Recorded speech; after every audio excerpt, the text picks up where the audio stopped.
Hi, everyone. Good evening, and welcome to Lost Caravan RPG here on Twitch. I'm Doc Rimbo, and we are here to play a one-shot of Delta Green, specifically their introductory. It's part of the quick start. It's an introductory little case, but it's so juicy and so good, and it's called Last Things Last. And so we're so glad that you could join us.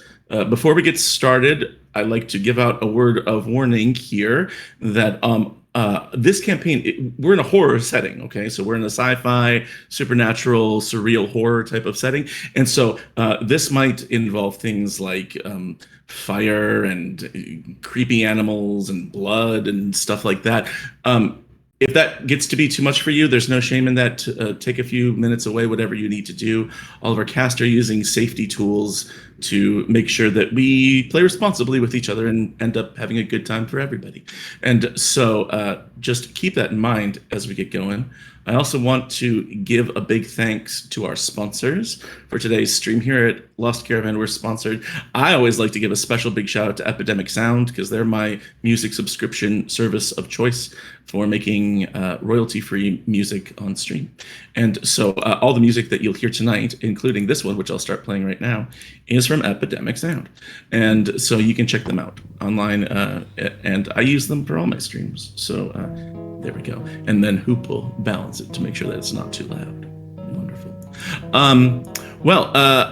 If it feels like I'm rushing just a little bit, just because I know that one-shots, we always want to do the whole thing, and then they always keep going, don't they? We like get super conscious about time, and we want to like solve this case in the time that we have together. So that in mind, we are going to meet our agents. This is A Cell, and A Cell is a group of Delta Green agents. Delta Green is a para-governmental organization that operates outside of the bounds of the U.S. government, but also within and among it to contain and suppress and protect us from the supernatural incursions that are happening outside of our notice. And so we're going to meet our agents, and I think that it would be good if we just sort of went around. And we will start on stage left from me, which is Looney Shaz's character. Lonnie, what is your character's name? What do they do, and what are they doing today, 2013, sometime in the summer? Okay. Hi, everyone. I am Lonnie or Looney Shaz. I am playing Agent Abandon. She is our historian, has a PhD in, I think, social and economic history is what I gave her. And on a typical day in the summer, she's probably in her office, which kind of looks more like a very disorganized library. She has a computer that is decidedly turned off currently, so she has her nose mainly buried in a book rather than searching her computer. Okay. And yeah, do you want like a description or anything? Reading. What is she reading about? Ooh. I think right now she'd be reading some new library books that she had taken out. Kind of things about anything that is different than like the usual. So like she's basically trying to grab a little bit of all the different things that she didn't really study during her PhD, kind of going for the weird, the abnormal, the weird, the quirky history things that, you know. I like that. Great. Terrific. So she's doing this and is she aware of Delta Green? Like she knows kind of what their deal is? Yes. She probably isn't super familiar. She's still pretty new. But part of the reason why she hasn't turned on her computer is because she is very familiar with the concept that they might be alerted to what she's looking at. Interesting. So she's trying to keep that quiet. Yep, so she's doing her research, but in her own way. She's a little too headstrong to stop it altogether, but trying to think of different avenues other than something with a paper trail. Well, she gets to a specifically sort of scandalous piece of information regarding what she's researching, going through whatever. And just as that happens, the phone rings, and it's a little bit startling. The number is blocked. Does she answer? She'll probably look at it for a second and just shake her head clear and decide she should answer it. See what it's about. Good decision, because otherwise we just end the stream right now. But on the other end of the line is a control officer with Delta Green. We'll say maybe she's talked with this person before. Mm-hmm. And they tell her that they need her assistance on a case. This would be her first case as a Delta Green agent.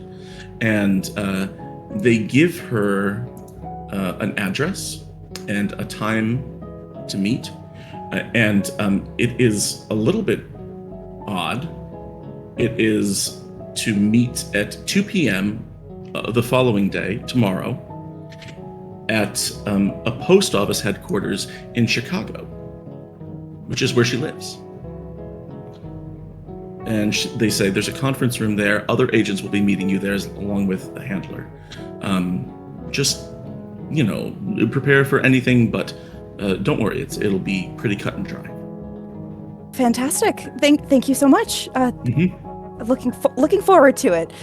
And she realized she probably sounds a little too excited, and she's like, I look forward to working with you. All right. Good luck.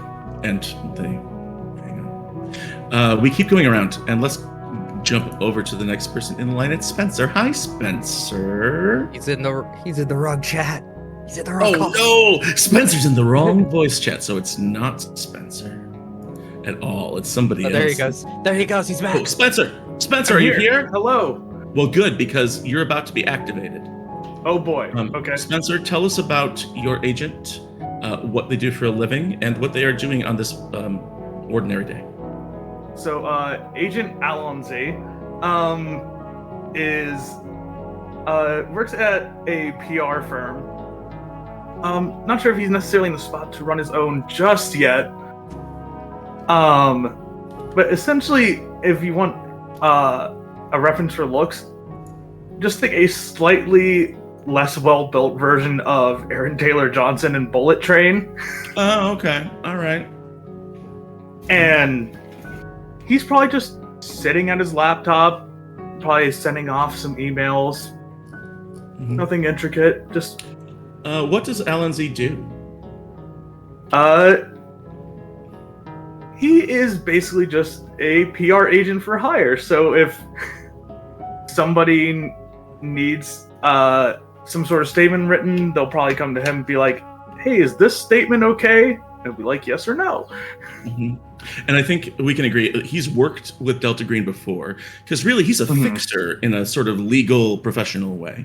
Right? Yeah. He can cover things up or spin things, present things to the public with a certain thing. And he's going through his emails this day. You get an email with an unusual degree of encryption on it. Huh. But you can open it, like it's openable, but only by you. All right. We'll open it. Okay. Inside, there's an email from your contact at Delta Green, who says that your particular skills are needed for a case. They specify that your skills are going to be put to use. And you get the same information. 2 p.m. tomorrow, the post office headquarters in Chicago, Illinois. And they say to meet in the conference room. Well, guess I gotta book a flight. That you do. So off you go to, it's 2013, so you could book a flight online. Whoa. Go to Travelocity and just... Sweet. We're now sponsored, by the way. Yeah. This episode of Lost Caravan brought to you by Travelocity. Go to Chicago and solve a space alien crime or something. I don't know. Yeah. Right. So off he goes. Next around the circle, LC, we're going to go down to you. LC jumped in at the last minute to be our agent. So really, when we talk about fresh agents, LC is right out of it. Elsie, tell us who you are, who you're playing, and what they're doing. Hi, I'm Elsie, otherwise known as Optimistics. I am playing Agent. She is she is a physician or specialized in pathology for the FBI on her off days, and right now, honestly, what I can see her doing right now is researching in like ACLS, Advanced Life Support or Basic Life Support online, which is the most boring task you can ever do because you just click through the videos. But you have to like have the tab open, so she's probably like clearing out emails, but at the same time, like every so often glancing up and like click, answer a question, get it wrong, answer a question, get it right, redo the test, click. It takes her a while maybe to notice that her superior officer in the FBI is standing in the doorway to her room and is just sort of watching her do this, waiting for her to finish. When I get to the stopping point where it gives you a break, I probably would get up to like go to the bathroom or something, and when I turn around I would see the superior officer. They sort of look at you, and they've got a piece of paper in their hands, and they're like, what have you been doing? Sitting at the computer? No, but okay. They give this like suspicious look, and they're like, and they look down at the piece of paper, and they say, "You've been assigned to a joint terrorism task force." Oh, okay. Yeah. It's like I'm not allowed to ask you questions about here, and they hand over this piece of paper, and there it is. It says, "Part of a joint terrorism task force, and your first meeting is tomorrow, 2 p.m. at a post office in Chicago." And there in the bottom right corner of the piece of paper, there's this little green triangle, which is clear to you what this is about, but it has left your supervisor baffled. And they say, there's a plane ticket waiting for you. Oh. Apparently All right, they then. reserved one. The task force did. You know what? I'm not even gonna try any further. Just come back safe, I guess. Oh, I appreciate that. And I will pat them on the shoulder and be like, it's all right. One day you'll be important enough to go to an FBI task force meeting at the post office as well. And then I'm gonna leave. They're baffled. They're left standing there in the doorway trying to figure this out. And they can't. Go on down the line to Agent Giga Chad. Played by James. James! Tell us How you about doing? Agent Altruism. Well, it's simple.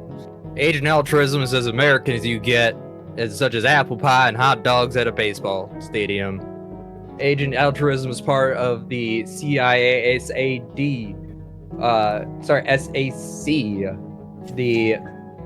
Jesus Christ, I could talk. The Special Activities Division, but also part of the Special Activities Center, jumps in between the two departments at all times, is especially known for destabilization in third world countries, is very good at spreading mass propaganda and funding terrorists wherever he needs them to.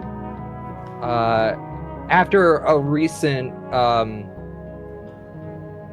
mission in Tunisia, I can't fucking pronounce Tunisia. Okay, Tunisia. sorry. Thank you. I tried Googling it. It's not fucking helping. In a recent trip to Tunisia, just finished up his latest assassination mission. Is currently on a private plane back to the States. Wow. As he sits on the plane somewhere over the Atlantic, one of the flight attendants approaches with a sealed envelope. And in the envelope are your next orders. Similar to Agent, you have been assigned to a counterterrorism task force. And baffling to some, but not baffling to you, is the call to meet tomorrow at 2 p.m. at the post office in Chicago. And there in the corner is that little Delta Green logo, the green triangle. Why are they putting me on counterterrorism? I'm good at the terrorism part. The person All next right. to you goes, "What?" What? You just mind your business. I'm trying to watch a movie. I told you to shut the fuck up. You see that happening either? Oh. Let's make our first roll of the campaign. Make me an intimidation check. To see if this person continues to try to talk to you on a plane flight or not. Oh god. It's a very important roll. Worst thing to roll. I don't think we have any hero points yet. Not for me. I was told not. I have one. Decidedly Do you? not for Just for you? James. It was not for me. I don't see intimidation. Uh-oh. On Let me look up your stuff. How about persuade then? Yeah, intimidation is Okay, not a thing. I'm better. Persuade would be. I can do persuasion. Okay. Yeah.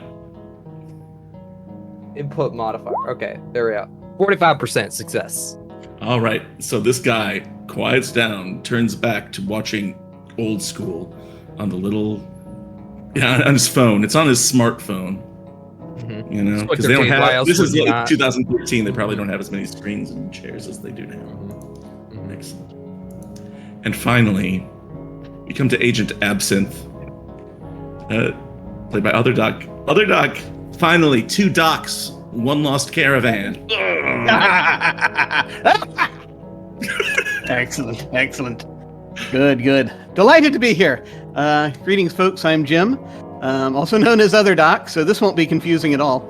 I use he/him pronouns, as does my character, Agent Absinthe, and Agent Absinthe is a psychiatrist and also a paranormal psychologist. He does occasionally, from time to time, he consults with the FBI on occult murders, that kind of thing, as they yank him in from time to time, and that's where some of the weird stuff happens. But for most of the time, he is helping patients in his particular way. What he's currently doing is you would see him in his office where there's a number of chairs and tables and a couch, and things have been sort of, the lights have been dimmed and are going in kind of this odd rotating pattern of different colors because the patient on the couch is receiving psychoactive therapy. They've got like these goggles on and sort of a mask on and stuff, and they've all kitted up in these different things as they're lying there on the couch.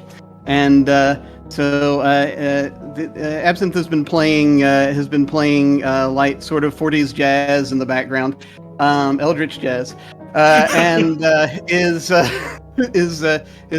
seeing that, he sort of looks at his watch, seeing that it's his last patient of the day. He sets down his brandy and goes over behind the bar and into the corner, out of sight of the patient and everything. And it's like, well, it's about time. And he takes a hit of ether. Excellent. You think the phone is ringing, but is it a dream? It's very loud, and the sound seems to be bleeding through the sensory deprivation stuff that the patient has, because they sort of start looking around as well.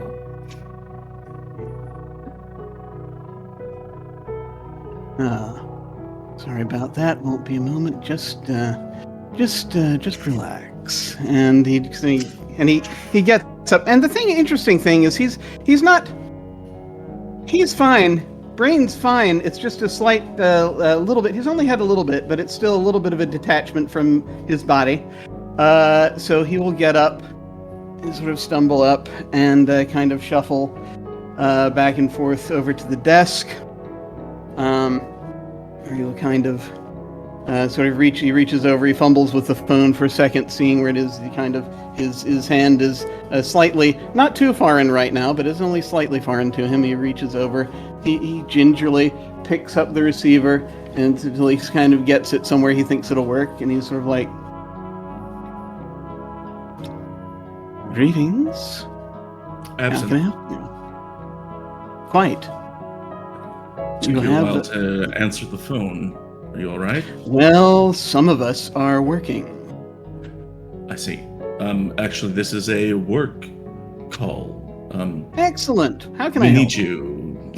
The company needs you for a job. Ah! Um, Good. Tomorrow, Good. 2 p.m., Chicago, the Mm-hmm. the post office headquarters Mm-hmm. conference room. Mm-hmm. And Ah, good. He sort of glances out the past just sort of little sliver of light he sees through the window with the shade pulled down. I happen to be in Chicago at the moment, so that should work out fine. well, judging by how long it took you to reach the phone, I hope that you're on time. Doing very important patient work just at the moment, but I shall be there with all due expediency. Very good. They hang up. And so you're all activated. A cell is on the move. One by one, you make your way to Chicago. And eventually, you arrive at the post office headquarters. And actually, I got a fun little picture on the Roll20 if you want to look. It's glamorous and beautiful. It's the post office. And you arrive at the Chicago post office the next day. Who's the first one to arrive? Who's the punctual one? Or who's the one who's like so paranoid they show up early? So Abandon and Altruism show up at the same time. And you're sort of milling around. Do you think you notice each other?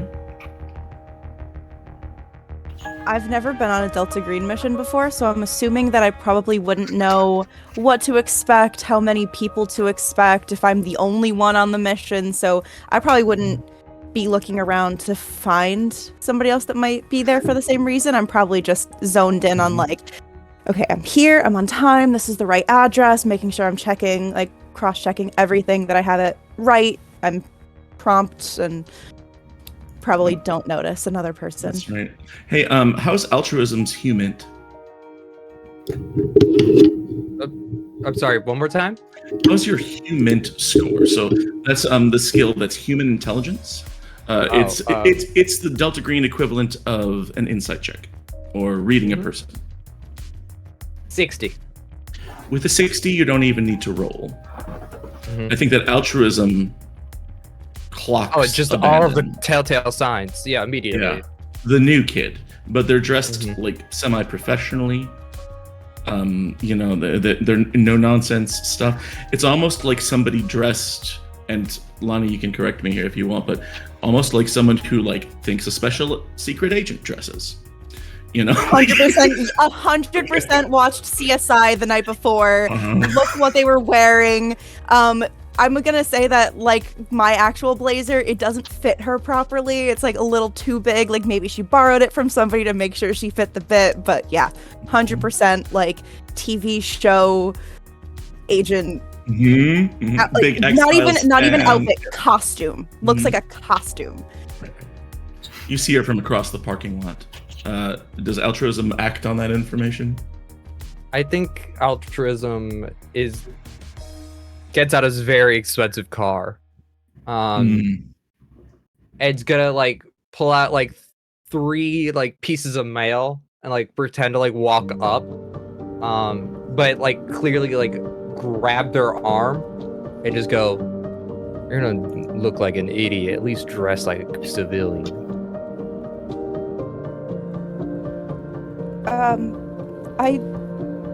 I'm going to a business meeting. What are you talking about?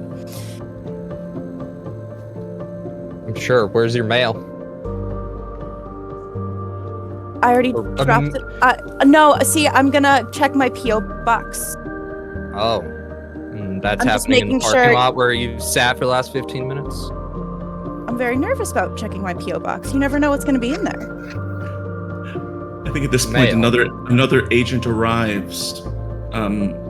It's Spencer, is it you? Is it Alonzi? Yeah. I have to ask, James, is Altruism dressed like they are? The head to toe in full dapper suit. Like, it's very, very posh. And I think he'll probably come up behind Altruism. It's like, and could you look any more like you're dressed like a government agent? I am a government agent. Yeah, but you just told her to dress like a civilian, yet here you are looking like a government twat. One, we're entering a government building, so I look like a government official. Two, call me a twat again, I'll put a bullet in the back of your head. And three, I am the government, so it doesn't matter how the fuck I dress. Spoken like a true fucking American. And I'm gonna walk inside. Alan Z, when you get inside, this is the post office headquarters, but it's a post office. Like there's like those big, not what are they? Like fake wood like counters with the little cubbies underneath it, and there's a window with a lot of plexiglass, and you're supposed to meet in a conference room, but all you see is like locked doors and tellers, people checking their post office boxes in a very exciting way.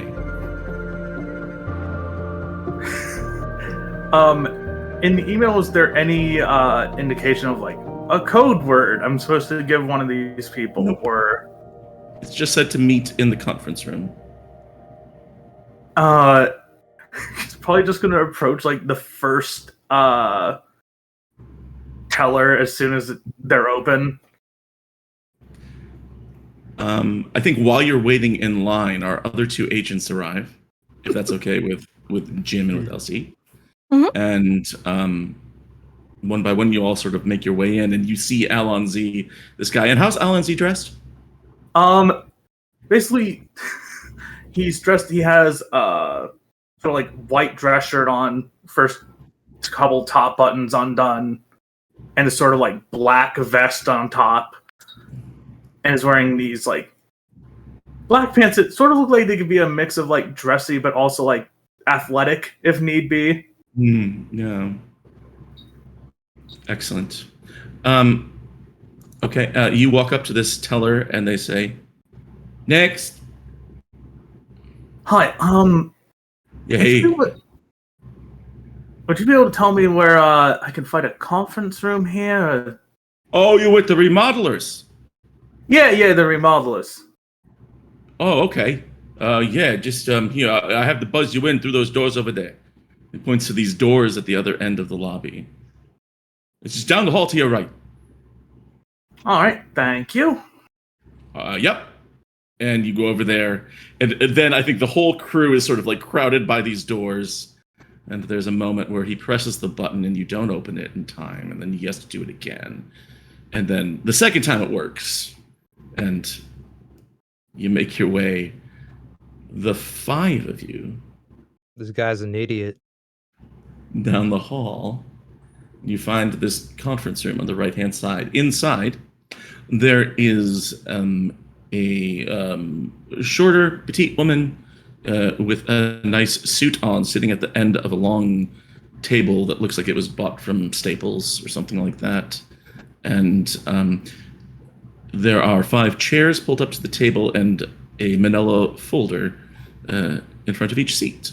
She says, "Come on in, take a seat." I don't want to waste any time because time is of the essence here. So I appreciate your punctuality. I'm your handler for this case. My name's not important. You won't be making contact with me going forward. I'll ask you to open up these folders and take a look at what's inside. And so you do. And I'm going to open up a little handout for you and give it to everyone. What you see is a printout. It's a half-page printout. One of the printouts, probably Altruism's, has a key taped to it with masking tape. She says, Clyde Bauman was a friendly of the company, a sometime agent as well, former IRS worker. He died recently, not long ago. But It was about 4 days or so.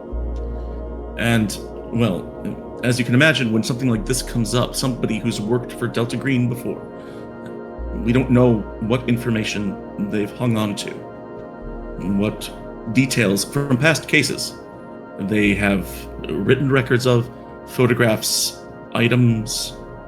We're not sure. His next of kin are on their way in about 2 days. So, here are your orders.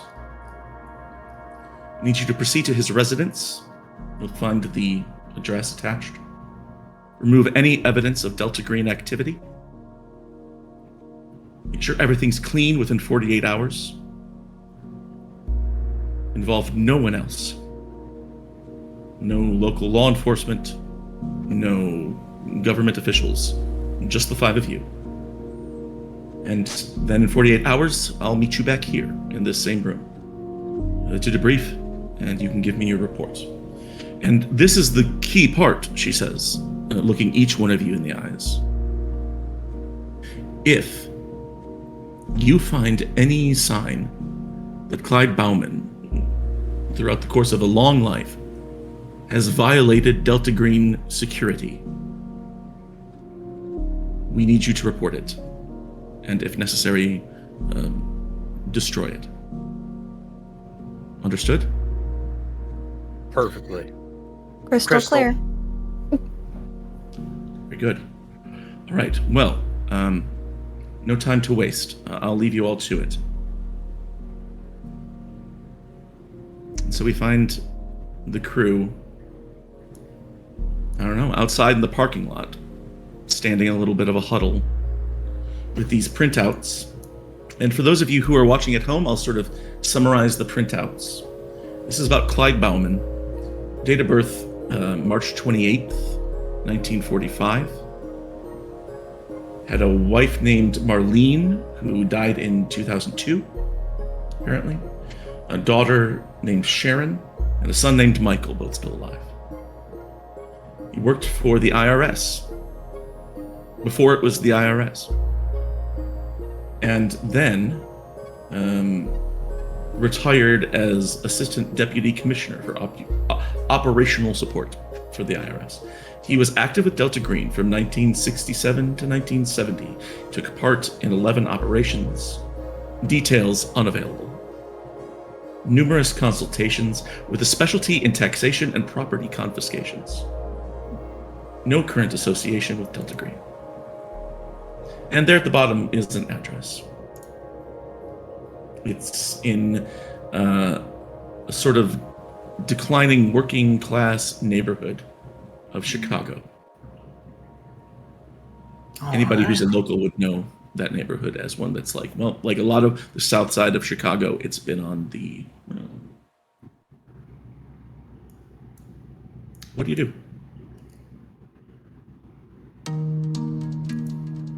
I'm gonna light a cigarette. Sweet.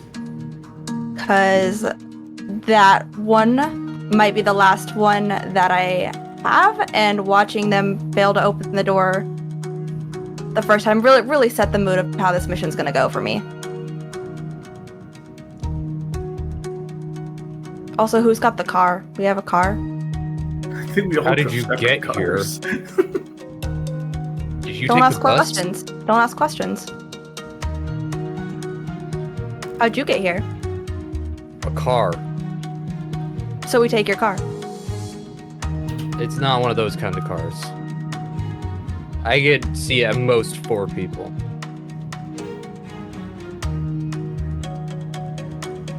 Who's the Okay, so shortest we'll one? take your car then. You can. We can squeeze in a 5th, but I promise you it won't be comfortable. Who is the shortest one, do you think, out of this group? Might be me. All right. We put them in the trunk then. No. That is Or, fast. you know, I also drove over if we'd like to go half and half. Now there is a solution that doesn't involve me in a trunk today. Would you mind me Okay. sitting in a seat in your car? Sure. Fantastic. If you ever need a trunk ride, let me know. And so you both pile into these two cars. One car with Absinthe and Abandon, and the other with the other three. And you make your way over. It's not long. It's not far distance-wise, but as anybody who's ever been driving in Chicago can tell you, it takes forever. There's toll roads and there's construction. Always. It's summer. It's always construction right now. And you finally get there somewhere around 3 p.m. It's in this declining working class neighborhood. The building that Clyde lived in is, well, it's kind of like, it's kind of a brutalist in its architecture. You know, it's kind of got that 1960s with harsh angles and concrete and all that stuff. It's not very appealing. But that also means that it's not closely watched. You know, nobody has security cameras up anyway. And you approach the door. Altruism, you've got the key. Oh yeah, but I make a little bit of a show about being the one who has it. And push past everyone, unlock the door, get us in. And it swings open. First try. And I step inside.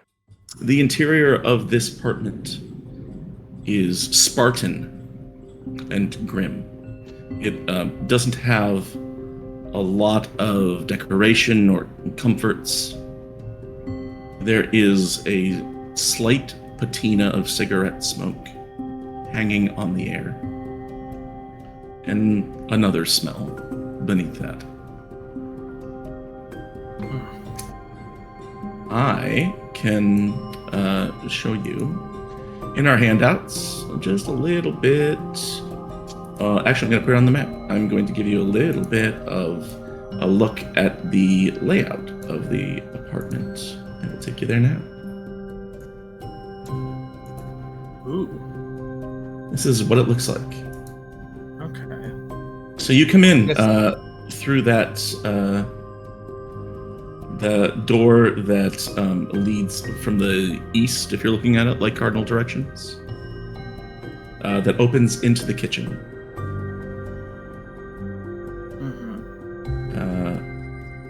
How do you proceed? I think Alonzi ignoring the... Well, what's the underlying smell under the smoke? Does it smell like dead body, or... Oh, good question. How about you make me a check? This would be an alertness check. Ooh, I'm not terrible at alertness. Let's see here. This is just to get a general idea of the type of smell it is. Well, that's 67. That's a failure. Yeah, there's all you know is there's another smell, and it's kind of weird. Like you can't tell if it's like a bad air freshener, or maybe the food in the kitchen's gone bad, or maybe it's nothing. Maybe it's just like the stink of a guy whose wife died a long time ago and has been living by himself. Could I also make a check, but ask for either medicine or biology? Yeah, I think either of those would be fine. Go ahead.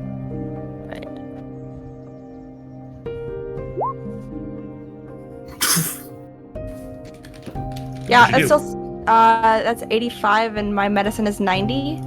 So That's success. Yeah, and even like going forward with a 90 in medicine, you don't need to roll on anything that's Okay. medicine related. A 90 means you just succeed. Oh, basically. great. Okay. Unless it's like super impossible, you're gonna do great. And yes, you smell a faint smell of decomposition. It is not active. With that sort of like super medical sniffer you have, you've smelled this before. It smells more like it's lingering.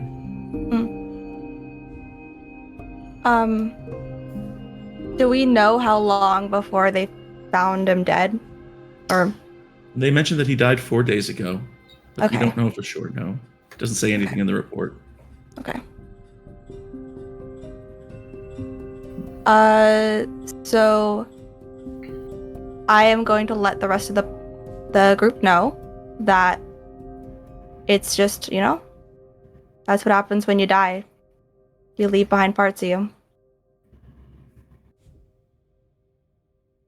I think Abandon is trying to hide how disturbed she is by the smell. Because she's, used to old smells, but like old book smells, not old deceased body smells. Yeah, it's So, the air is stale in here, but not in the way that you want. Should It's we not like open it's not like a library. Yeah. Should we open a window? Why? It wouldn't help. Do you have any chapstick? Put it under your nose. The menthol. It'll help you not smell it anymore. Or just get used to the smell of dead bodies. Oh, Does anyone ever get used to the smell? And then I she'll can kind of say I walk don't. away before. Depends Nope. on how many people you've killed.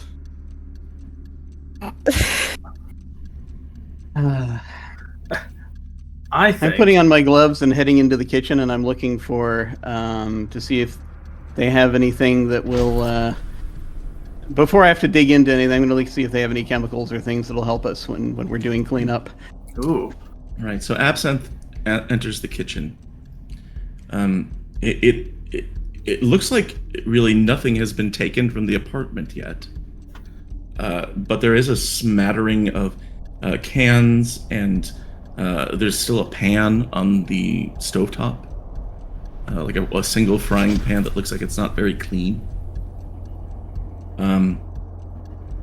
And as you're sort of opening cabinets and looking for something that'll like alleviate the smell or something like that, you find like basic cleaning supplies.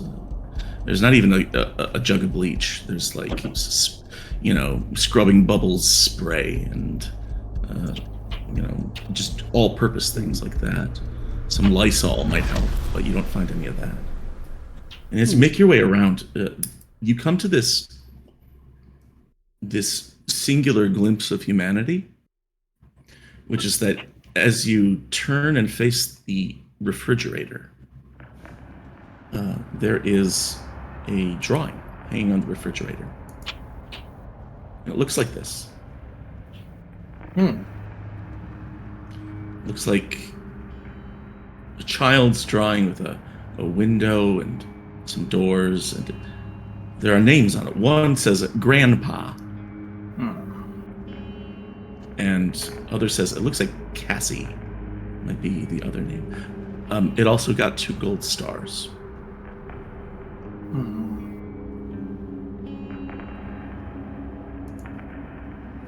But other than that, So- not much is yielded from looking through the kitchen. We know that. Let's see. Daughter Sharon, 1967. Son Michael, 1974. How old does this paper look? Oh, less than a year. Probably if this Cassie Grandkid. was in school, it was, maybe she was born 5 years ago, 4 years ago, could be from preschool. I'm now going to do that annoying thing and ask if the state of the drawing tells me anything about the artist's mental state. Excellent. Make me a check. I think psychoanalysis or psychology. Psychoanalysis. Yeah, my psychotherapy is Yes. 80. Then you don't need to roll. Okay. Excellent.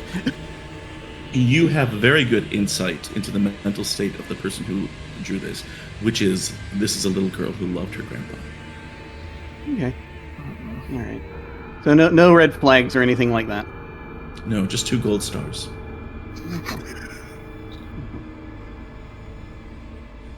What are the others doing? Since Absinthe has the kitchen handled, I'm just gonna walk straight from the door, straight back to the next door I see, which would be bedroom. Okay. You walk in that direction. You come to that sort of 3-door intersection there. And as you pass by, you can see that the room to the north, the room to your right, is a bathroom. And I think with your skills and the check you made earlier, that's where this smell is coming from. from the bathroom. Or at least that's its point of origin. Okay. Then I would detour at least a little bit. Is the door open to the bathroom? It is. Okay. Then let's see. What does it look like? Is it like clean? Does it look like it's well taken care of? You step in and look around, and there's a broken towel rack on your left-hand side. The shower door is cracked. Like it's a glass shower door, and it has a big spiderweb crack. One of the midway points. And in one corner, you see a few fragments of broken ceramic. Which corner was that? Sorry. It would be the one just to the right, to the south of the bathtub / Okay. shower. I don't know what kind of check this would be, but giving a pathologist and working for the FBI, like I'm kind of thinking like Pathology would be great. scene recreation. Yeah. Um, Do you have forensics? Forensics. Yes, I have an 80. Then you don't need to roll. Yeah. It looks like this was once a toothbrush holder. Okay. Must have fallen and broken, and got pushed into the corner. With all of your skills in reading crime scenes, it's clear that this is where he died. And from the smell, he was probably here for a few days before they found him. Okay. Is there anything about the room besides that looked like there could have been a struggle besides, or just like falling backwards from a heart attack, like natural causes into the shower? Again, with your skills, it's difficult, but you don't think so. You think that it's possible he had a heart attack or a stroke and fell. Okay, Grabbed some things on his way down.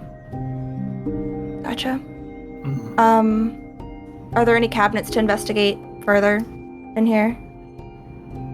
Yeah, there's one above the sink. Mm-hmm. Like it's a mirror one that opens. You open it up, and there's a little bit of heart medication in there. There's like a statin, to prevent heart disease, and there's some Viagra that looks like it's never been used, and like it just there's like some ointments and creams, and our bodies are getting older, and they require a lot of things, but nothing suspicious, nothing weird. Okay. All right. I'm gonna leave the bathroom then. Okay. And do you want to keep going to the bedroom? Does anyone else go into the bedroom with Agent? Alonzi's going to go to the office. Okay. I was thinking Well, the let's- same thing too. See where the let's- books are. Yeah. Well, let's go there then. Alan Z and Abandon. You both enter the office and sort of scan around, and it looks like he was using this as a storage space of some kind. You can see there on the map file boxes, papers, and books. There's no computer on the desk at the far wall, but there's a lot of documents here. Well, guess at least we don't have to worry about looking for a hard drive. Somehow all these boxes are even more intimidating than that. Now, I might well, I be guess wrong. you might as well start looking now. I'd like one of you or both or whatever to make me an accounting roll. Ooh, my I'd also take bureaucracy. Ooh, okay. Both are 60 for me. Ooh, very good. So I'm just What'd you do? Woo! 2% Woo, Lonnie. success. Oh wait, 8%. Sorry. Both of you just killed it on those rolls. These are the really important rolls, everyone. Accounting and bureaucracy. Of course, the two most important stats. I'm glad you're doing really well. You look this room over, and just at a quick glance, using those skills, it's going to take you about 6 to 12 hours to go through all these papers, but that's the job, right? Is like, if he wrote something in there that is pertinent or dangerous, that's what you need to find. Oh. Well, I think we'll be able to find it, just... Oh, it's gonna take some time. I might start just looking at that bookshelf really fast. Just seems like it might be a quicker work through, and then join you in the files in a minute. Yeah, sounds like a plan. And He's gonna open the first box and just... You get to work, and we'll leave you there for just a second as you start digging through papers, looking things over, all this stuff. And let's jump back to that bedroom. Agent is headed there. Anyone else? No? Agent, inside this bedroom, you find a queen-sized bed and a dresser. And on top of the dresser, there's a framed photograph. I'll show it to everyone here.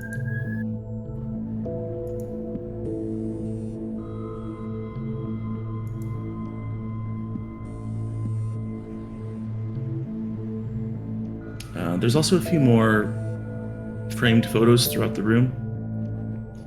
There's one of what appears to be Clyde, the man in that picture, and then two teenagers who sort of bear a resemblance to him and the woman, and they're in a graduation gown. Two different pictures. Looks like high school, maybe. Mm-hmm. And then there's a few photos of a baby, and who grows into like a toddler, and then a young girl. And right next to one of those photos, there's this ceramic paperweight with a child's handprint pressed into it. And on the bottom it says, Cassie, age 4. Okay. Well, that photo is relatable, I say. To the one with the happy couple that does not look to be so happy, I guess. Because why would you keep a picture of your assumed wife, I guess, late wife, with her eyes crossed or scratched out on your dresser to look at every day? It's a little weird. It's a little weird. But, relatable. As I also have an estranged husband, who we're no longer together. But I think there's some, fondness with the way she looks at the growing child and whatnot. Kind of reminds her of, her own family life, but that's not really what she needs to be focusing on, so she has to bring herself back. And just, going through the photos one by one, kind of, looking to see if there's any details on the back of what they were about. And lastly, lingering on the ceramic handprint. And is there any noticeable dates or anything on it? I know it said Cassie. I can't remember what's it. It said age 4. Age 4. And just from what you've seen so far, because Absinthe was the one who saw the drawing, all that. You don't know. It doesn't have a thick layer of dust on it. Okay. Yeah, it's hard. There's no writing on any of them, no dates or anything like that. But if they had kids, these are graduation pictures from high school, and so it's further than that. Gosh, there's just nothing else that's peculiar. It's sentimental, It's interesting, but not peculiar. Humanizing, right? But there's no nothing weird. Except for the eye scratched out. Yes, that is weird. But with everything else normal, I would probably look further, like open the drawers of the dresser I'm still looking at, anything that he left in those. Sure. Yeah, you start looking through dressers. You find a few sets of clothing. Most of them are functional at best. Just like they're folded neatly. It was obviously organized. But there's nothing in here that no, like you search the bottoms. You look in the bottom of the sock drawer. There's nothing in there that would be incriminating or scandalous. Can I hear to the front of the house? Can I hear Sure. the other two agents doing anything? No, you can hear that somebody's in the office poking around. There's a few more out in the living room, kitchen area. Okay. Can I call to? I saw Absinthe go into the kitchen, so I want to call to Altruism and be like, "Hey, are you gonna help? You gonna stand around? You Oh, gonna?" we just hadn't gotten to me yet. I was in the living I thought- room. Oh, okay. I was letting everybody else do the role playing bits. I was fascinated. know, I, I didn't don't want to know. cut anyone off. I No, you're wanted some good. help in the bedroom. No, there's a joke there. Sure was. Altruism has been using this time in the living room to search through, cutting up the, going through the sofa, Yeah. moving the carpet to see if there's any trapdoors, Mhm. and seeing if there's anything of value on the TV stand. He's been through this routine of people hiding in bunkers and are getting, so knows some things to look out for.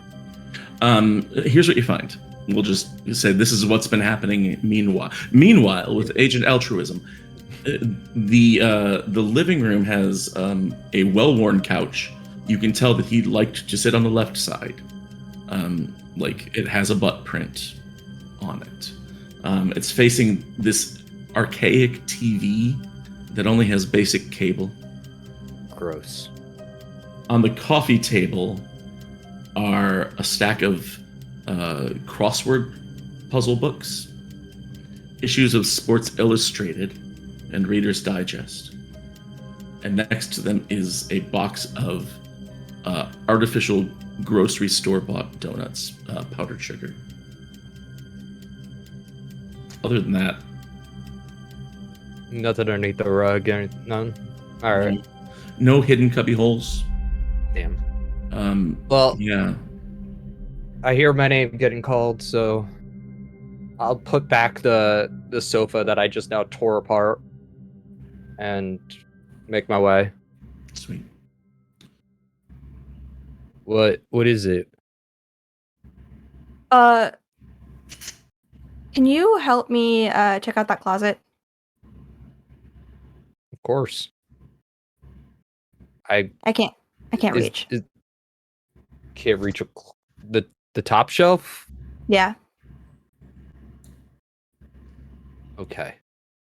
I'll look in the closet, see if there's anything in there. Okay. Make me a search roll.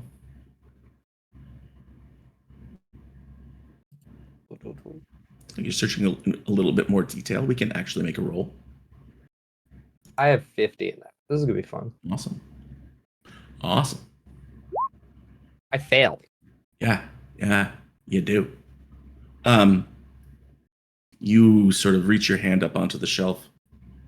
How tall is Altruism? I'd say about 6. Okay. About 6 foot. Maybe I think he says he's 6'1", but really 5'11", that kind of thing. Gotcha. He's one of those guys. So, Mhm. Oh yeah. yeah, he's on a dating app. Got it.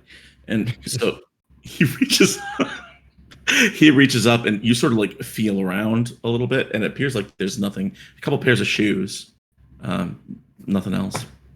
You got a step stool? I didn't see one in here, but there might have been one out in the kitchen I can go check for. Can you please? Thank you. And you go out. There's no step stool. There is a chair, a wooden chair.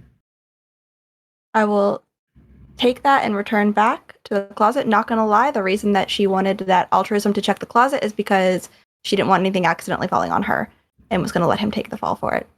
So Excellent. you're welcome, Very James. I'm gonna pull out the smartphone, turn on the flashlight, and just stand on top of the chair. Okay. See if I can see a little bit better. I know I technically still failed the roll, but I feel like it just makes sense. That's like, wow, I didn't feel anything. Get taller. Excellent. On a more in-depth investigation, you see that against the back of the shelf, there's a key ring,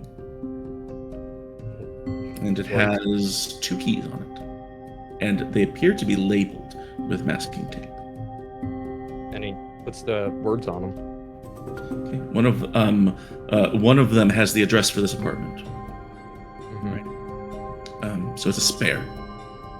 The other one says cabin.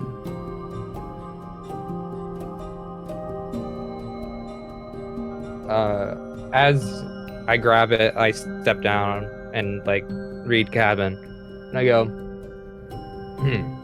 well, hopefully they found some sort of cabin residency, or there's a shed out in the back, but I doubt it.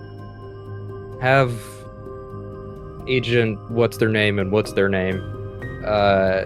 check to see if there's any record of ownership or a deed to any land in a nearby forest. You know we're A cell, right? Not W cell, and they wouldn't have the same names. Alright, fine. Agent blonde and agent can't open door. How about that? Works for me. Also not A's, but I mean, if you don't know your alphabet, it's not my fault at this point. And then I am going to take the keys. Or not keys, but he didn't give me the keys, but I'll go check with peek my head out and be like, hey, do you guys find anything about a cabin out there? Kind of like do that whole wraparound thing with the door where you like swing into another room for the office, like still like half in the bedroom, half in the office. Like, hey, you guys find anything about a cabin? So far, you haven't, but you are barely started scratching the surface of all this paperwork. The more hands, the merrier.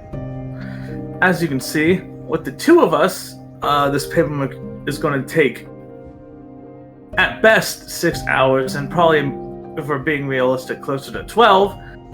So if we get a 3rd pair of hands, that would be fantastic. And having a keyword doesn't doesn't hurt either. All right. Or a cabin word, but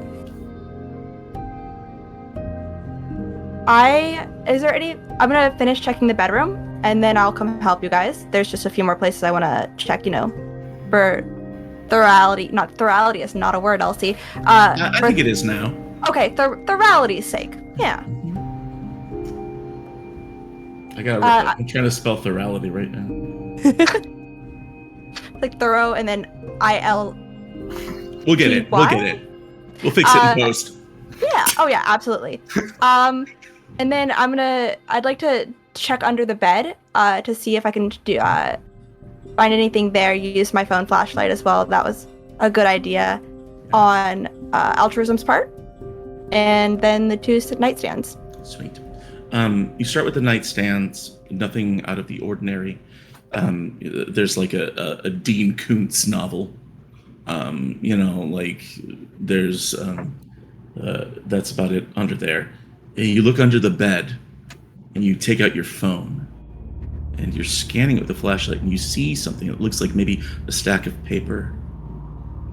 And so you reach in, you grab it, and it turns out to be one of the Sports Illustrated swimsuit issues.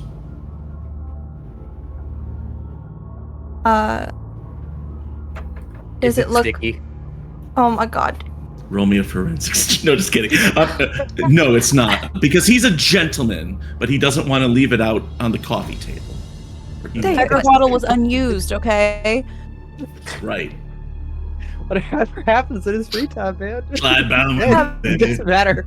He still has needs in his old age. I mean, he had the Viagra, he wasn't using it. He wasn't Whatever. He wasn't using it. he knew better than to take it with his heart medication. That would be a big problem.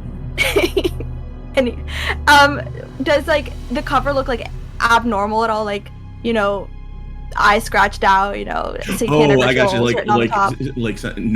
No, it doesn't. It's just run of the mill stuff. It's run of the mill.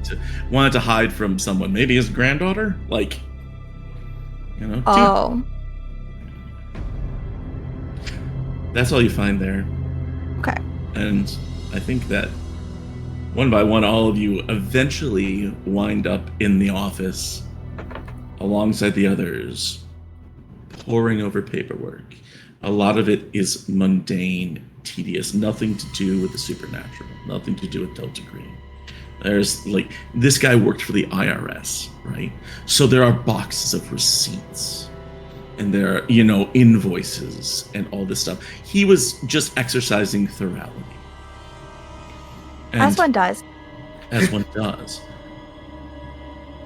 But then, after about 4 hours, so 7 p.m., local Chicago time, everybody make me a search roll. And whoever succeeds by the greatest amount or gets a crit is the one who's going to find this.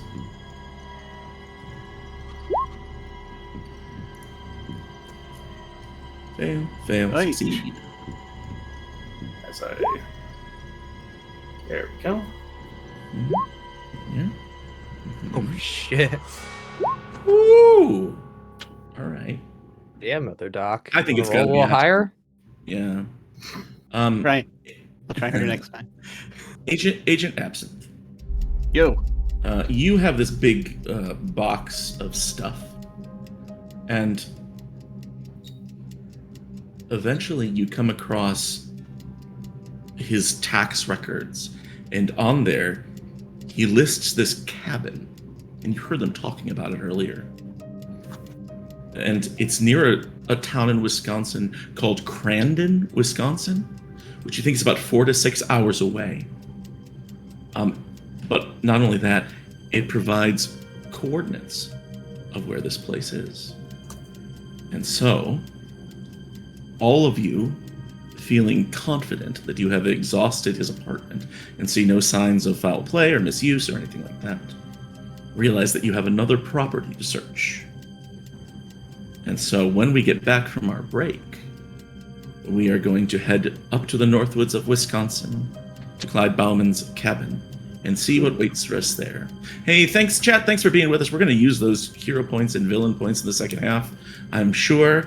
We will exercise thorality and yes, and all of that. We're glad that you're here. Please stick around. We're going to be gone for 10 minutes, and then we'll be back and we will continue to investigate. See you then. Woo.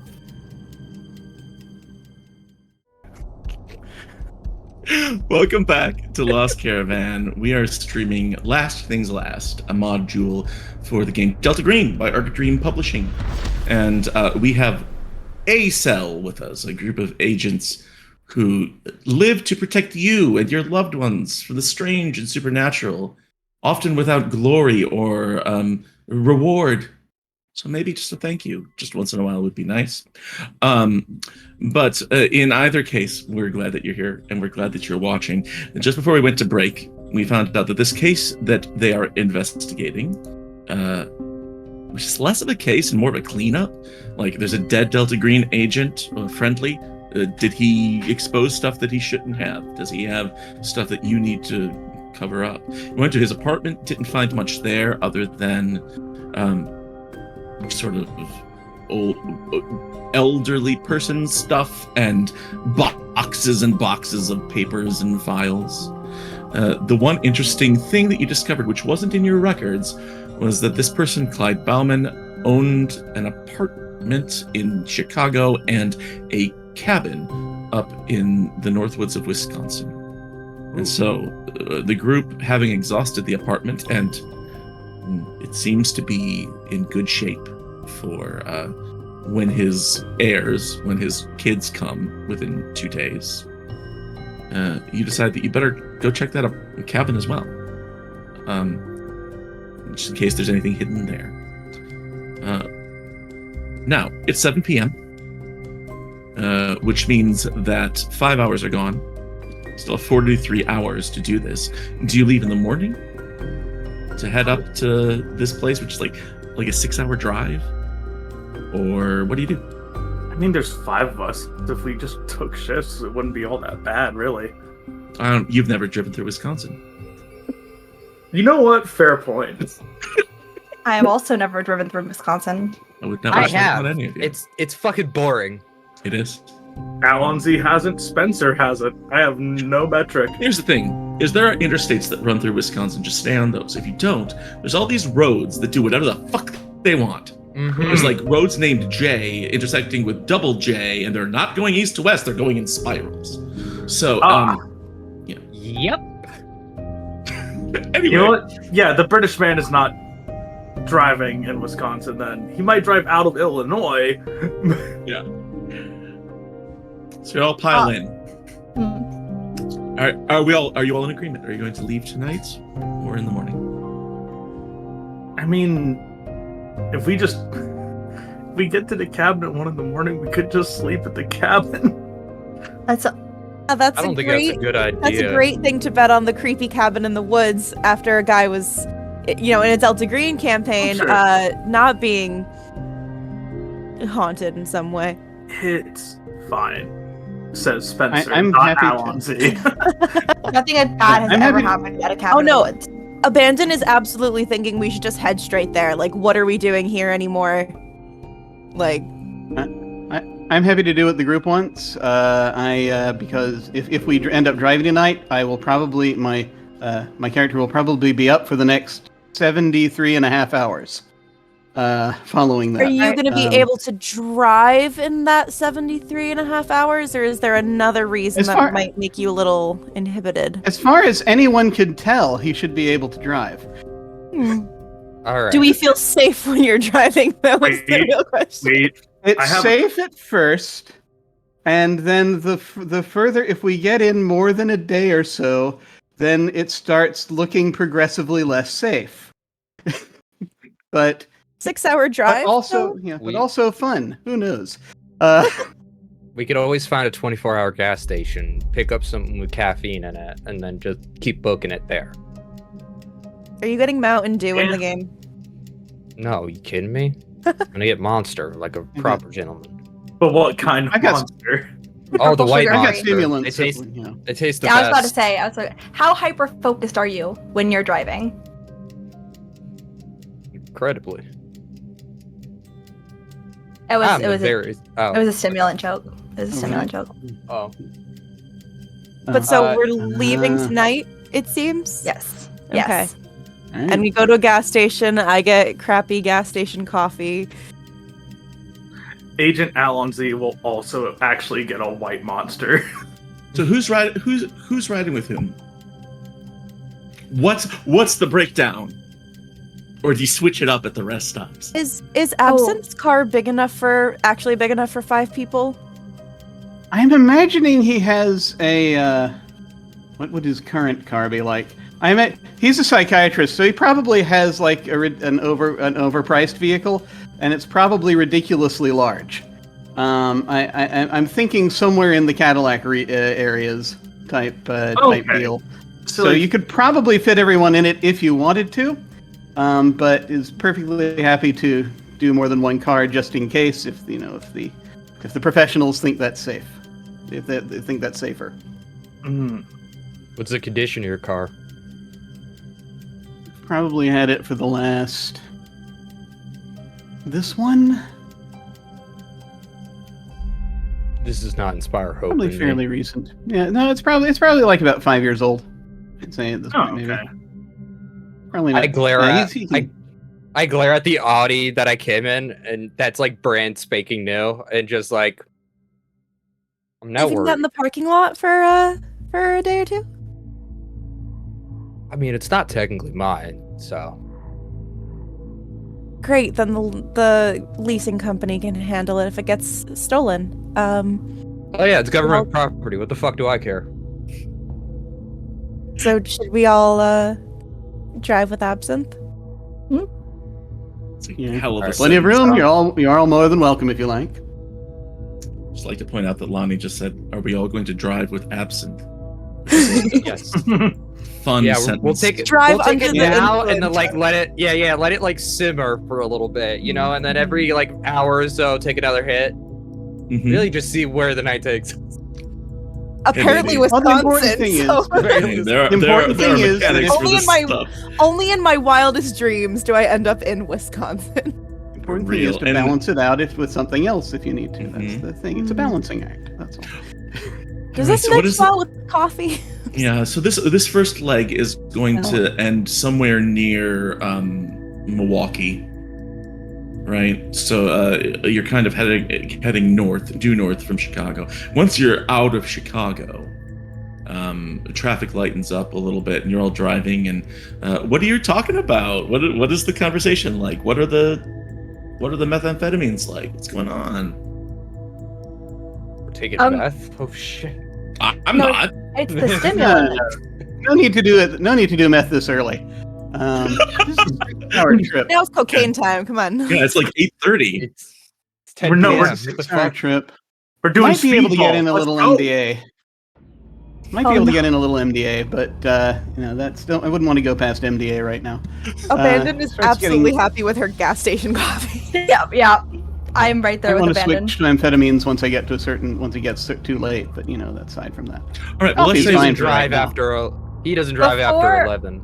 let's say it's 8:30 and you are outside of Milwaukee. You've stopped at a gas station to refuel and to rest. What's everyone doing? I'm gonna have a black coffee and a cigarette again. I do want to preface that when we first got in the car before everybody got on there, various drug activities and or sleeping, whatever car activities the first half was involved in, I would have shared about what I saw in the bathroom and the photos. But now it's just coffee and cigarette time. So you shared what you found. Everybody knows Mhm. what you turned up. Yeah. But where are you smoking the cigarette? Away Not from the by gas pumps. Away from the right? gas pumps. I feel like we got the gas and then we parked a little bit to the side, near not near the dumpsters because they're just bad news over there. But under the one headlight or street light all Yeah, gas street- stations yeah, have. yeah, yeah. There's only one at any given time. There used to be a payphone over there, but there's not anymore. Yeah, it's like a weird there's half the payphone there, but the box portion is gone. Yeah, absolutely. So you're over there doing that. Other folks? Alonzi is going to procure cigarettes, and he doesn't. I feel like he doesn't know American cigarette brands. Sure. So he's going to buy the one that sounds like kind of fancy, which is probably about to piss off anybody in the chat Mhm. when I say what it is. He's gonna buy some Newport Greens, Okay. and just steps Use them. out. You got that? You step outside with your Newport Greens looking for a safe place to smoke. You do see Agent smoking. He'll join her under the light pole. It's like, so, of all things you could have chosen to call yourself, it was Agent again. Is there a particular reason behind that, or? I mean, the whole goal is to not be suspicious, right? Right, but So if I say agent, that's it. Agent. You can use it in any term, any sentence, completely normal. Not a terrible point. Oop makes a Uh, good point in chat. That's Dr. Agent to you. That is true. This is Dr. Agent Agent. You're or like is it you Agent made a Dr. Time Agent? Lord. Triple Time Lord. And Whoa. yeah. There's so many layers to this reference Mhm. right now. Oh my goodness. Yeah, that is her reasoning. Is it just she didn't really want to be bothered to make a really clever name, and agent can be used across all boards. And he's gonna hold up the pack of Newports. It's like, are these supposed to be any good, or No. Fuck me. We'll still light it and just continue to smoke. Did the gas station attendant? I'd need to know. Did they like ramp up the price for you because they could clearly tell you had no idea what you were buying? Roll me, Spence. This is you. Roll me a luck check. Oh. So it's such a 50-50 roll, basically. But you can Okay. click on it on the sheet, and all that is just see if the world cooperates with you or not. Okay, so here we go. No modifier. You do. Oh boy! That That's a pack of fumble. cigarettes cost you $30.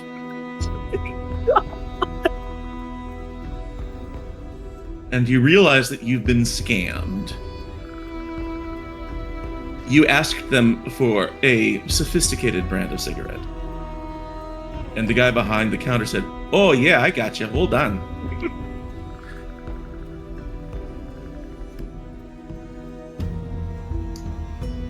It stings. No point in trying to get any of that fucking money back. Nope. What are the other folks doing? Abandon is on her phone, texting Okay. her husband that she is going out of town, and in a very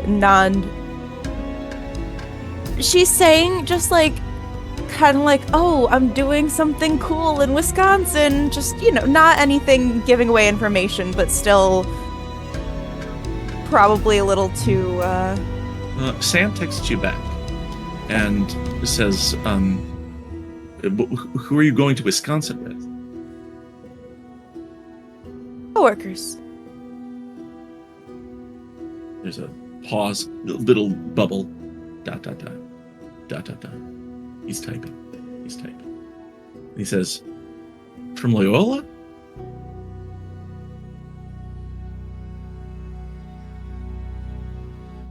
My job. Have to help pay the bills, There's a pause, and the response is, okay. Have fun, I guess. Oh, it's gonna be a blast. Don't wait up. The end of that conversation. Baffling. What about absinthe? What about altruism? So for the trip up until this point, Absinthe was kind of just sort of listening to everybody, and occasionally making amusing comments or telling short little stories about like his time in the Navy or that kind of thing, just perfectly mundane stuff. And trying to, as the observed folks tried to gauge, it's like, are any of these people perhaps secretly fun? As he's sort of in the back of his head, that's kind of a sort of a metric That's he takes of everybody. There's a roll here. I mean, human psychoanalysis. What do you roll? Oh, I'd go with psychoanalysis if I may. Yeah, I think so. Psychotherapy, rather. You need to which is 80. diagnose these people with fun. Yes. The specialty. So let's see. Success by 40. Excellent. Who are you looking at? Well, it's not altruism, I'll tell you that much. Yeah. I probably Let's say haven't between had the a. other three, which of you is the fun one who parties?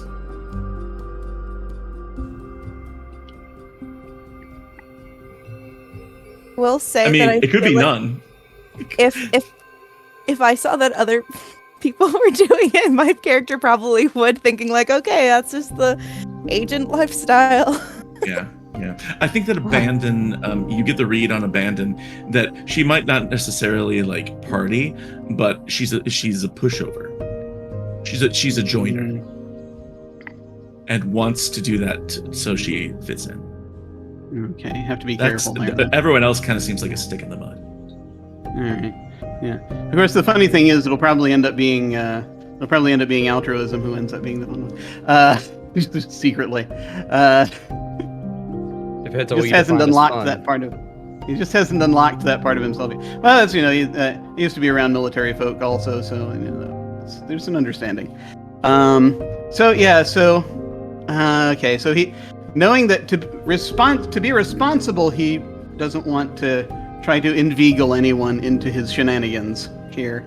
But we'll kind of be a little bit from this point on, kind of protecting Abandon a little bit from if anyone else seems to want to try to push her to do stuff. Yeah, I got it. Just as if it seems like she needs, obviously it just depends on the circumstances. Doesn't want to butt in where he's not needed. But at the gas station, so he's not going to offer to mix anyone a cocktail, as he was considering doing. So he's probably going to end up, he ends up probably like after. But it's important to get along, however, with folks, with the people he is working with. So after he will take a few minutes to chat with the attendant, just because there's just human connection and stuff, and he might pick up like a couple of like an orange. The gas kind of station thing. attendant, whose name is Ricky, he parties. Does he now? Yeah. All right. So there will be the kind of we're only a few hours into this trip, right? We still got Yeah, about 2 of 6. 2 of 6. Okay, so he's not going to know anybody. 1/3 done. Yeah. Okay, so he's not really going to know anybody too much in the area. So it's good to know that Ricky parties, and I'll just sort of kind of file that away and just be like that he'll casually mention something from decades ago that, of course, cannot be necessarily traced back to now, where it's like, I used to go out and do stuff like this. That was hysterical, and we'll just sort of he'll pick up one of the business cards for the gas station. Just sort of, if there is one, just sort of on the way out, to kind of just be like... As you go to reach it, Ricky goes, "Oh, hold on there. Wait a minute." And he takes it, and he writes something on the back. He goes, "There you go. You ever pass in near Milwaukee again, and you want to trip down memory lane, you look me up." Thanks very much. Hey, if I ever swing back this way, I'm a little bit of an amateur mixologist, too, so, I can always put together a few interesting things. Oh, great. Oh, yeah. Okay. And That's good to know. And then it's just basically a brief thing, and he will head after he pocket it, and he will head out to then commune with his fellow agents in the fashion of just basically being present and just seeing what they need and how they are and all that kind of usual, like the sort of stuff you'd expect when you're traveling with a psychiatrist. Nice. You see a pair smoking in one corner of the parking lot. What's Altruism doing? Altruism was... He's filling up the car, I bet. Someone's got to pump the gas. Oh, yeah. Actually, I think he does. He pumps out the gas, but he has like a stack of notes, like on a notebook. Pours a little gas on it, puts it on the ground, lights it, and then to make sure all the evidence is burned. Yes. We'll finish pumping gas. We'll go inside, see that interaction, pay for his stuff, which is a 5-hour energy drink, some peanuts, anything with like a high protein in it.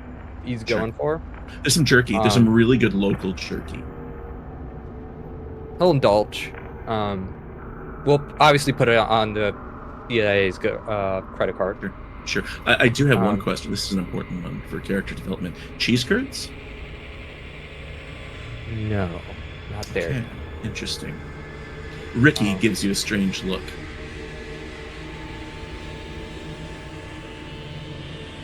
The music getting some tension here about cheese curds. Altruism has not taken off his glasses his sunglasses at this point, and goes, "Son, I know you don't know who I am, and we're going to keep it that way.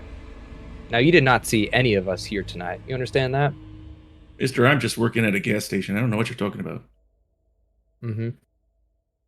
Ricky, have you seen anything strange or unusual around these parts? Oh yeah. There's a British guy who paid $30 for a pack of cheap cigarettes. He's an idiot. Keep going. Well, that's about it. That's all I can think of right now. Why you people who aren't here, what are you looking for? Oh, we're part of the EPA. So we're just making sure there's no power lines being down, no animals kind of get in the way of stuff. My internet went out the other day, but only for a couple hours. We don't do internet. That's not us. Oh, that's not the I don't know what the EPA is. Environmental Protection Agency. Oh, tree huggers, huh? Not exactly. Well, I don't know what to tell you. Okay. You have a good rest of your night there. You too. You all get back in the car. Complete the rest of your journey. By the time you arrive at the coordinates for this cabin, it's midnight. You pull down off the interstate, and then you have to take a series of back and winding roads, and you can tell that the last few miles of this trip, if the weather were poor, would be dangerous. Fortunately, it's not. It's not raining. It's a pleasant evening, pleasant night. But eventually, you approach this cabin, and you guys all have a nice little cabin picture on your screen. It's surprisingly bright for midnight. It is, because that's the picture I had. You say with your sunglasses on at nighttime? Oh, yeah. Well, they're the special ones that you could see in the dark kind of thing. In front of you, you see a one-story cabin. It's on supports that lift it off the ground, which leads you to believe there's no cellar or basement. It is a faux log cabin exterior. It's made to look like a log cabin, but you all know from a glance that if you were to get closer and inspect, we're talking about plastic. You know, it's made to withstand the weather. And other than that, I mean, there's leaves on it, lots of plants sort of overgrown in the area. You get the initial impression that nobody's been here in a while.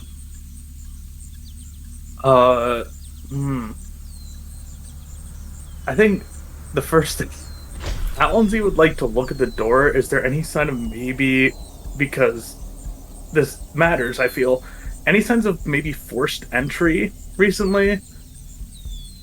Approach the door. Make me an alertness check. Or All forensics if you have forensics. Let me double check what the skills are for me. A search would also be okay. Okay. I think... Okay, awareness is going to be my best one here. Wait, where is awareness at? Alertness is what you alertness, sorry. Yeah. What'd you do? We A success. got a 20. I'll spend a villain point and make you re-roll that. Okay. Just for fun. Yeah, makes sense.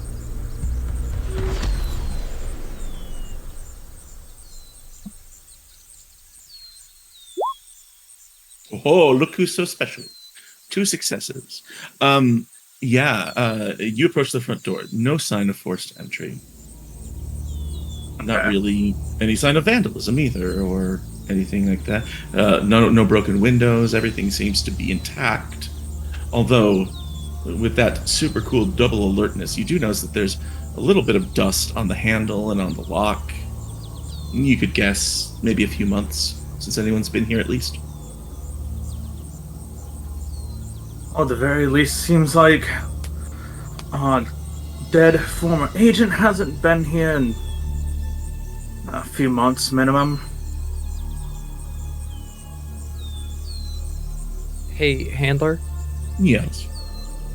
can Agent Altruism, having done several ops before, make sure we secure the perimeter Sure. and try to clock as many entrances or exits as possible, including doors, windows, or other means of getting outside? Do you do that alone, or do you invite someone to do it with you? I think he literally just takes out his phone flashlight and just starts walking around anyways. In that case, let me bring you over to the map of the cabin. Oh shit. Even better. You approach from the east. Do you go around the north of the building or the south of the building? We're approaching from the east, we're gonna go south. So you go down around the porch, and it's dark. So are you using your cell phone flashlight? Do you have maybe a mag light or something? I fully have like a good flashlight on me. Right on. So Right on. So you start scanning around as you go around the outside of the building to the south. Can I also draw my gun, just in case? Gun and flashlight out. Hell yeah. Yeah, heck yeah. You are scanning the area. Make me an alertness check, right? Just to sort of give it a lay of the land. Okay.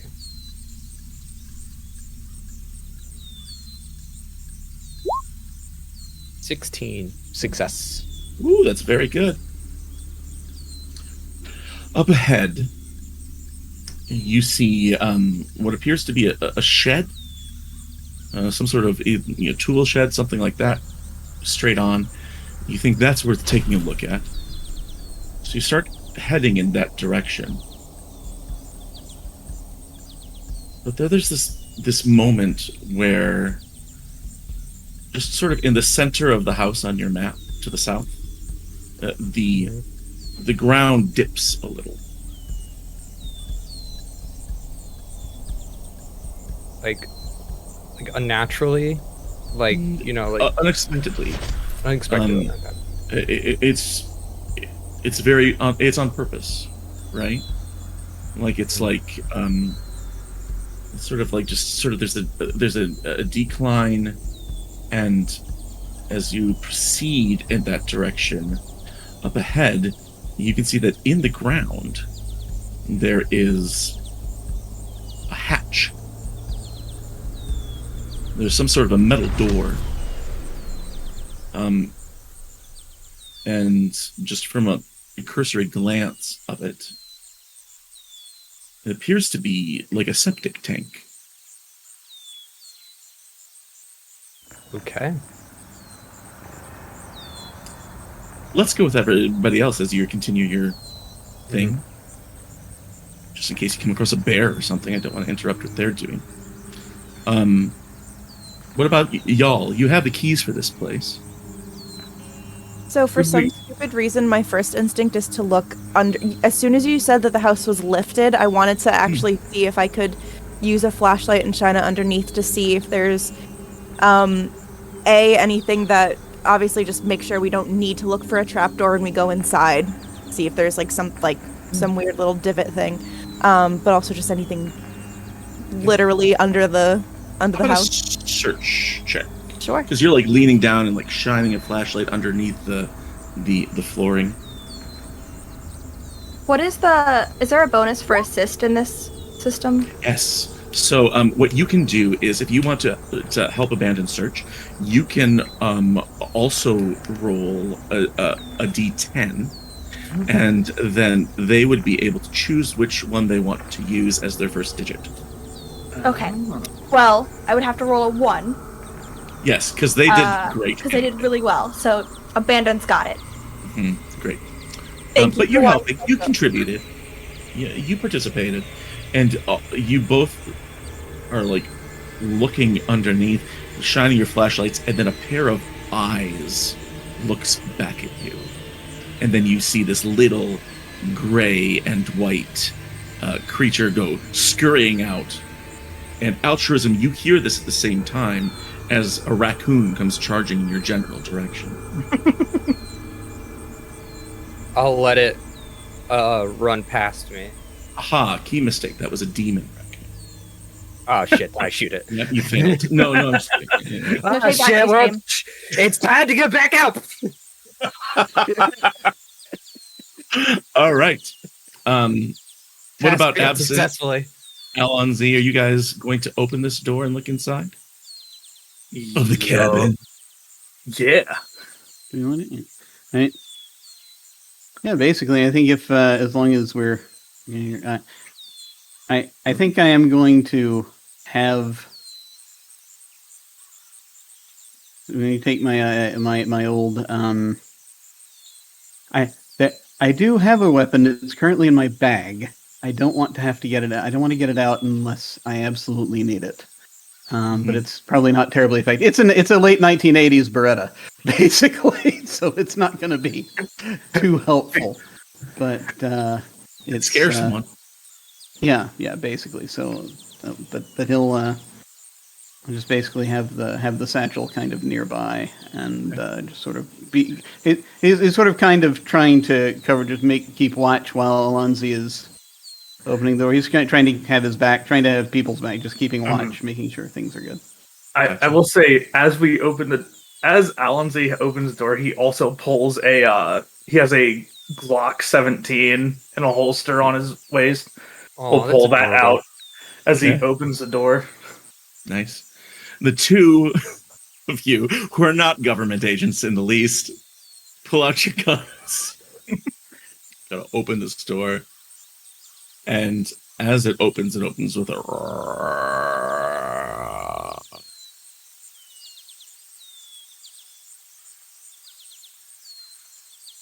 And you're left looking inside this dark cabin. The cabin is dusty. And confirming what you thought earlier, it seems like no one's been here for at least 2 months. Maybe more. You can spot with your flashlights a few cobwebs in the corner, some secondhand furniture and decor which some people would refer to as rustic, but also is just kind of shitty. Like all the furniture they didn't want in their house ended up here. All the furniture that got handed down from dead relatives ended up here. It doesn't smell like decomposition this time. It just smells like a funky old cabin. But yeah, you are left facing this living room where there's like a table, there's a chair facing a stone fireplace. There's a little kitchenette on the other side and a back door beyond that. And then it appears like there's some closets and a door to the south. No. Seems like we should actually, in the living room here in the, what would be like the north side if we're looking at the map here. Yeah. Is that supposed to be like a desk facing the window there? Facing the front window, yeah. Well, it's sort of like a desk, but it could also be used as like a dining table. Okay. Right? So like a place to like sort of sit and eat, but also look out that front window to the front lawn. Ah, I see. Okay. I guess he's gonna go into the bedroom. Okay. Whether Absinthe falls or not, that's up to him.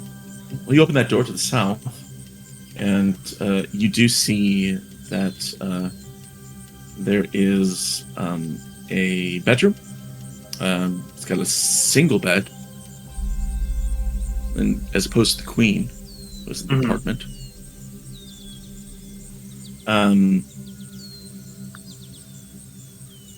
There's like a big standing wardrobe at the foot of it. There is a trunk at the foot of the bed. Closet, and then you can see that there's a bathroom a little bit further down. Okay. Where might a man keep documents? Let's open that wonderful little chest at the foot of the bed there. Okay. You go over to that chest, and you open it up, and inside are a bunch of old quilts and blankets, spare linens. Could I search to see if maybe this little thing has like maybe a false bottom to it? Roll me a search check. Yeah. Alright. Let's see. Search. Good old 50-50 shot. Let's see what happens. Yeah. There's a failure. I believe that y'all have a hero point in the hopper if you want to use it. I believe Cass got me specifically one because Elsie there you was go. threatening me earlier in the day. Now's a good time to use it. Whoa, You whoa, want? whoa! Cass gave you a hero point and not me. Yeah, it was like way early on. Spence, the real you're monster? gonna need this, buddy. And then Yeah. Wow. You gonna reroll? How important is this? I'm not gonna. I tell you mean, that. it's fairly important. Yeah, let's spend my hero point and roll it again. Okay. And a Hey, success. 25. That is a success. Take this trunk and you move it around a little bit. First, you dig to the bottom of it, Mm-hmm. doing like this little knocking thing that you've seen people do in movies. Right? Yeah. Doesn't That's appear to his be a false logic. bottom. Then you pick it up. Right? Then you sort of like lift it. It lifts fine. You look underneath. There's no bottom. But as you're setting it back down, you see something else underneath the bed. Oh. Something metal. About the size of this trunk, but lower. Mm. Oh, hello.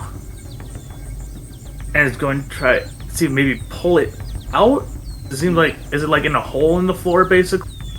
It's under the bed. Oh, Um, we'll just pull it just- out then. Yeah, you slide it out.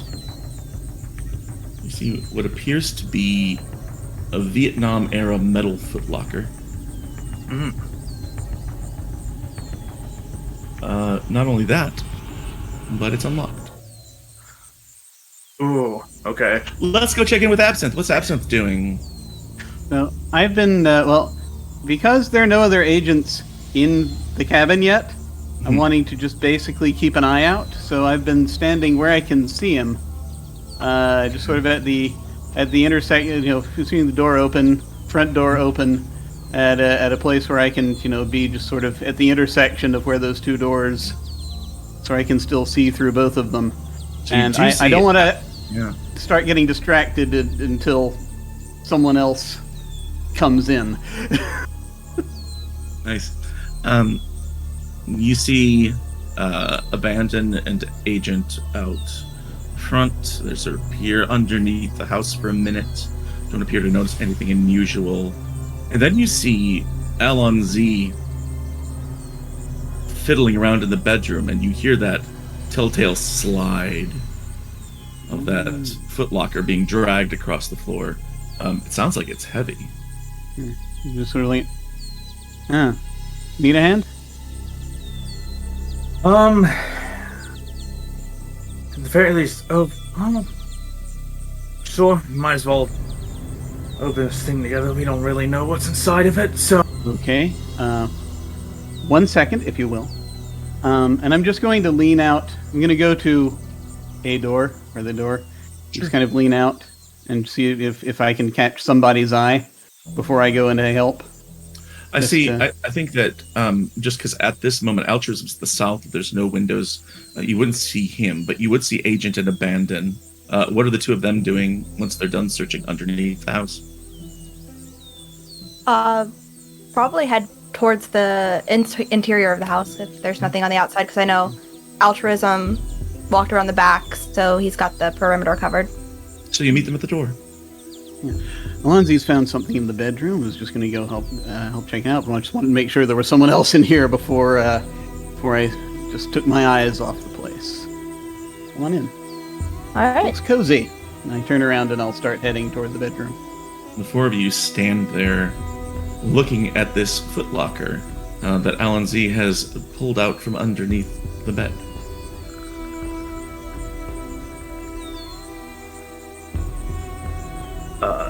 Yes, he will very slowly open the footlocker.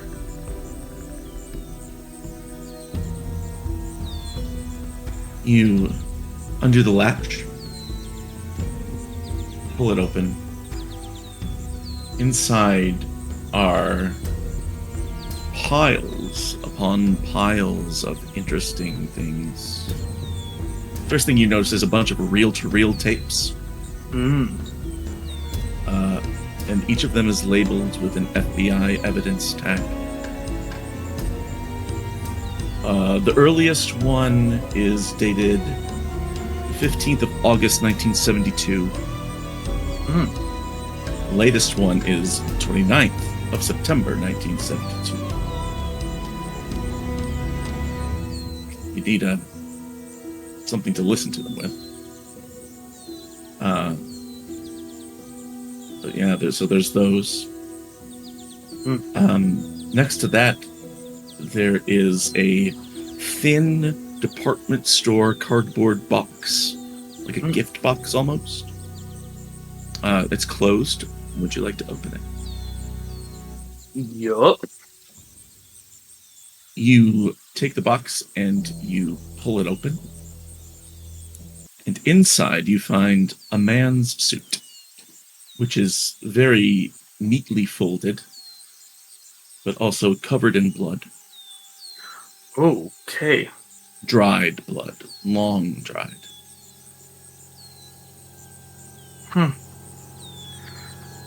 Next to that are 3 tear gas grenades. Interesting time for the music to pick up as tear gas grenades. Mm-hmm. They look old. Do they look... I'm not sure if I'm going to use the right wording here. Do they look like they could still be, like, active, or are they inert, or, like... That would take sort of a check, like maybe military science. We'll need some experience with weaponry there. So either military science, demolitions, firearms, something along those. Not firearms. That would be too easy. Oh. Yeah, but artillery, something along those lines. He's gonna pass those off to somebody else because he has literally 0 in all of those. Okay, so you hold up these tear gas grenades and look pleadingly at the others. What do you say? Gonna be honest, this area isn't my strong suit. Have someone else check to make sure that these are duds instead of being actual tear gas grenades. That's not my forte either. That sounds like more like Agent Rambo's neck of the woods. And speaking of agent altruism, let's go back outside for a little bit. Mid-search, there's other stuff in this trunk too. Mm-hmm. But agent altruism. So you find this little hatch that you think might be the septic tank. Mm-hmm.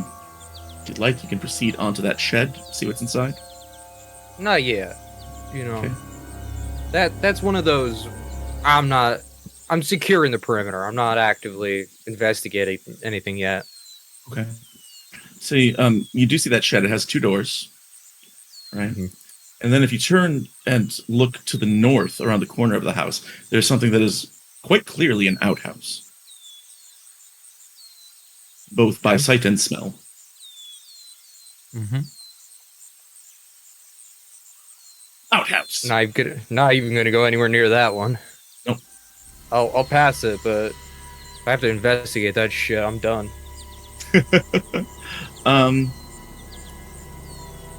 Yeah, you get a look at it. How about... Got any forensics? We're about to find out. Roll me a No, forensics, wait, hold on. Yeah, hold on. I do. It's Okay. really low. Oh shit! 6. Wow, so that's a success. great forensics roll. And so, with that, you can tell that nobody has done anything with that outhouse, also for several months, right? But it was in use. Well, that's Good to know. I'd say that all of you see altruism past that bathroom window out there. You see the light, the flashlight, shining around in the woods in the darkness. Did you want to flag him down for these tear gas grenades? Please. Who I does it? can go out and grab him, but I'll like look at Alonzi with like them in his like in their hands and just be like, put them down gently, just in case. I'll go see if I can grab an expert. He's just going to. Is there like something along the? Oh wait, no. He will just set them on top of the wardrobe, so in a place where he can't accidentally them open. Yeah. Okay. The next Good thing call. that Getting tear gassed is nowhere near as fun as you think. No, it's not. Yeah, I've done it there's once or twice. There's a few other things. All of them are questionable in content. I mean, there is a large iron knife with some strange markings on it. Ooh. Apparently a bone handle.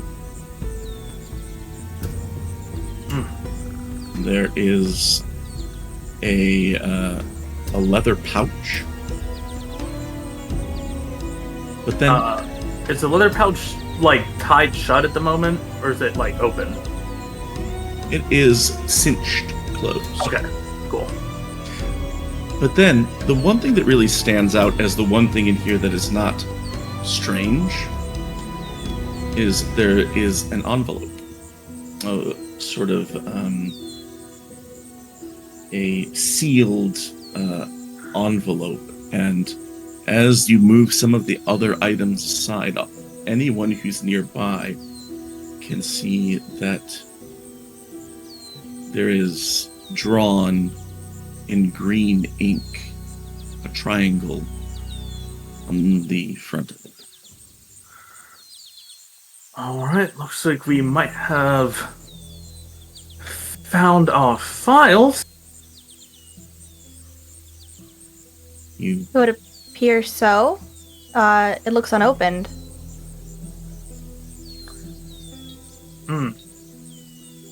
It is the size of a standard mailing envelope. Is Absinthe still in the room? I'm trying to remember who went to get altruism. Yeah, Absinthe is there. Okay. He'll turn Abandon to is the one who went looking for altruism. he'll turn to Absinthe. It's just like, gonna be honest, since first field mission and all, are we allowed to look at this, or do we just need to burn it? Party line would be burn it, probably. It's that.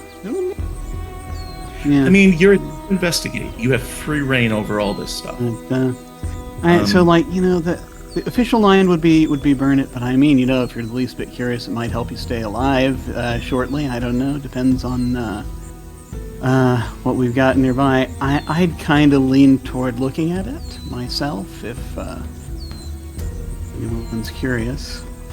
Might want to do it though before our friend gets inside. You know what? It was open. You're the kind of American I like. And he's gonna open the envelope and look at the documents. Excellent. You open this envelope, which again is like the size of a letter. It's not very thick. And all that you find inside is a single slip of paper. I'm going to show it to you, and I'm going to read it. Ooh. It is a note. It appears to be from a half page of an 8.5 by 11. And here's what it says. To whom it may concern, if you are reading this note, I can assume I have died, become incapacitated before I had the courage to complete my final mission. You will find about 20 gallons of gas in the shed behind this cabin. pour it into the septic tank beside the cabin, and ignite it. You'd be happier if you didn't look inside. Please make sure that the remains are kept from my children. I am so sorry. God, please forgive me. Clyde Bowen. Fuck me, that's bleak.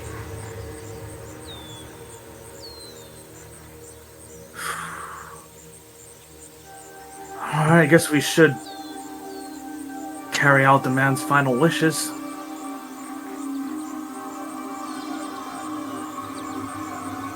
Before we do, that was the last thing that Alonzi found in the trunk, right?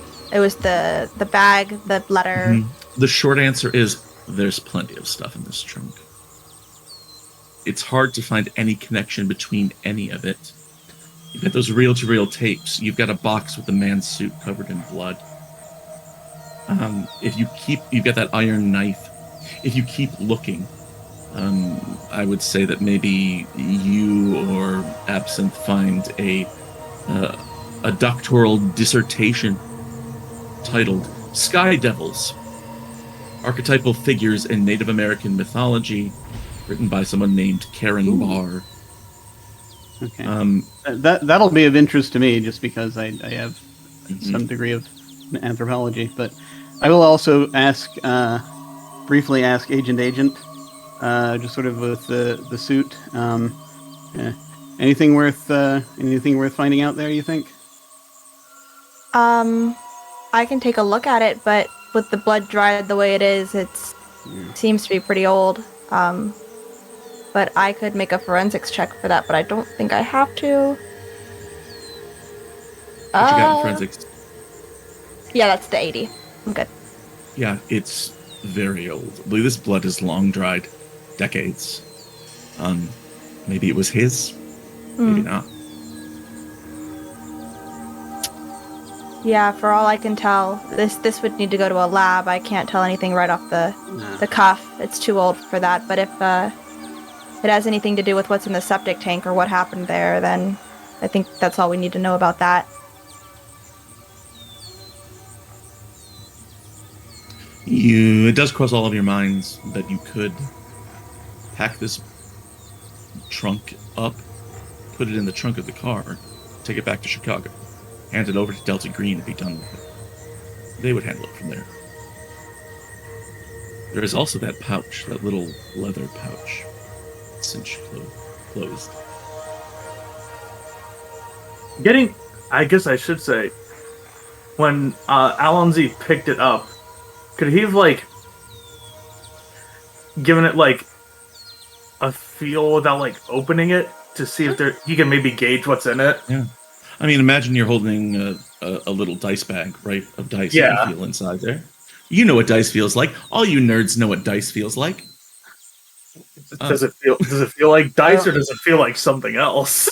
You know what? You know what's weird? It feels a little like dice, but Oh not no. really. He was an avid AD&D player. So you hold that and think about opening it. But let's go out back, because Abandon is out back, and you see altruism in the backyard. You've got those tear gas grenades on your mind, and Yes. you see altruism. I think your expertise might be needed. Did you find anything back here? Few things. One, an outhouse that has not been used in months. A septic tank, or what I believe to be a septic tank. There is a hatch somewhere in the ground over that way. There's a shed I have yet to investigate. And there's a slight unusual deviation in the ground. I'd like both of you to make me an int times 5 check. So all you have to do is on your sheet, you can click on it there. But basically what I'm looking for is kind of a connect the dots check. Success. Ooh, both of you, very successful. Oh, and Lonnie, you got a 69, which by my house rules is an ultimate success. Mm-hmm. So, because it's a sex number. So, Is it? What I didn't know that. I'm gonna explain it to everybody. But here's what's going on. As you're saying these things out loud, altruism, you start to see the holes in this, right? Why have an outhouse if you have a septic tank? First question, actually, as Why like have Lonnie, an not as abandoned. outhouse if you have a bathroom inside? And then abandon, you take it one step further with your 69. Because you will think back and remember that when you looked underneath the house, there were no pipes going into the ground. So what's the septic tank for? Just give altruism a really confused look after a second of kind of mulling over what they've just told me. And septic tank? You're Yeah. standing near the outhouse right now, right? Mm-hmm. That's where I found you. I kind of like look towards the outhouse. I haven't been inside yet, so I don't know the interior. Oh, you said it hadn't been used in a while. Oh, I'm sorry. I meant inside the house. I don't know if there's a bathroom or anything like that in there. If You know. doesn't seem like there's any pipes leaving the house. And you can see it from here. If you bend over and look Yeah. underneath the house. Yeah. Only You're thing just under gonna that hear raccoon that I scared away. Demon that raccoon. explains the Demon that raccoon. explains the demon raccoon.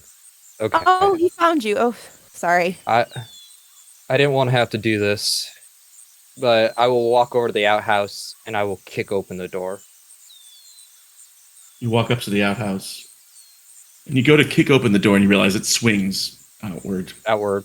So you fling it open dramatically. Oh yeah. It's an outhouse.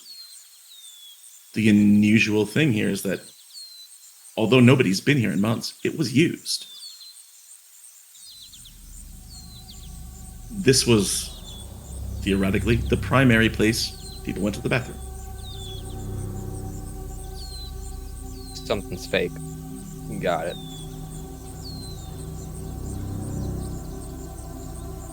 So you said Agent it was, Abandon. yeah. Was there anything else that was inside the house? There was plenty plenty. of They were still looking I- through stuff. Yeah, I only saw I came out here because they found some tear gas canisters that they wanted to see if you knew if they were not active anymore. Ooh, choice. A big Vietnam era locker with a whole bunch of stuff in it. I didn't even get to see half of it, but I think there's some tapes. No clue what could be on those. I suspect there's something inside the septic tank, then. Or what I believe to be a septic tank. Something's not adding up here, but I want to get to the bottom of it. Now, I still have yet to know what's inside the shed. And if you want, we can take a quick cursory look at it. I've got your back. And I think at this point she's gonna like kind of be a little spooked and she's gonna like reach for Please her do. gun. I was about to say, please say you have fire arrow. I do. You approach the shed. There's no lock or security on the outside of it. It's got two doors that pull open. Pull them open. Leaning all around the perimeter are shovels, shears, like yard care stuff, a rake.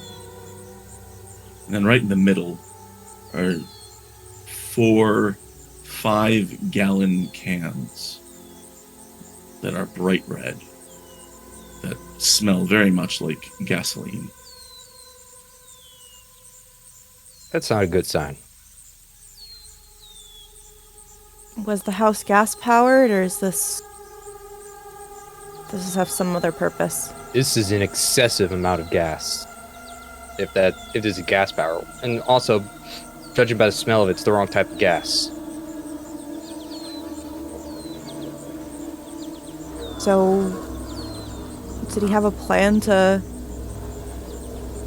We might be having to deal with potentially suicidal former Delta Green agent.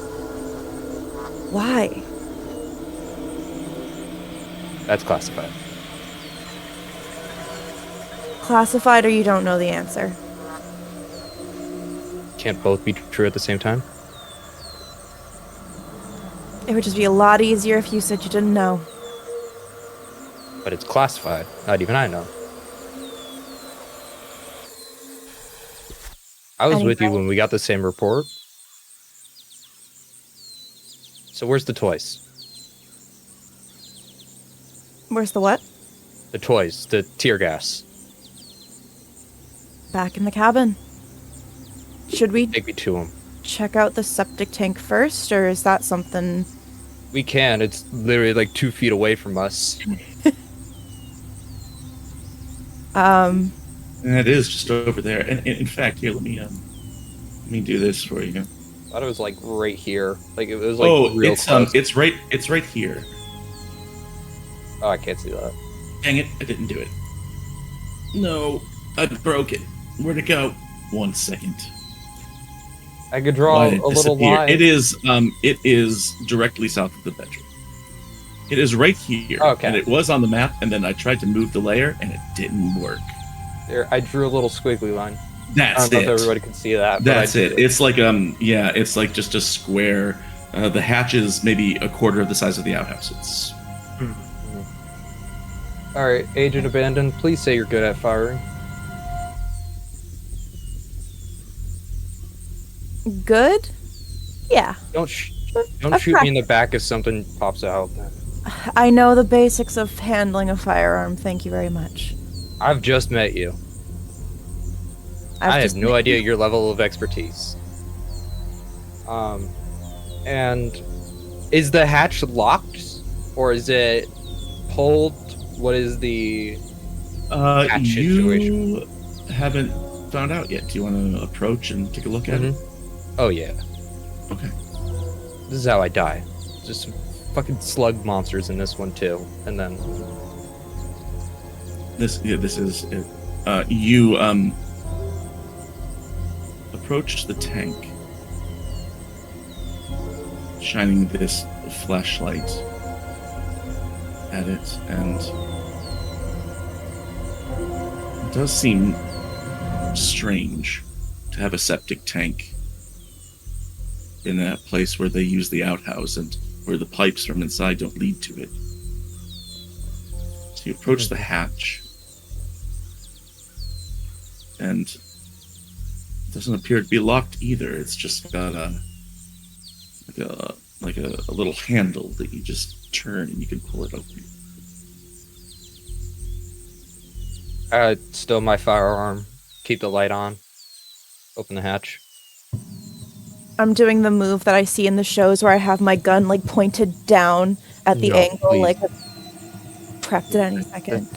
That's such bad fire safety regulation. What do you mean? I'm not aiming at horrible. anything that I- could potentially it- hurt you. So This is. Did you watch CSI before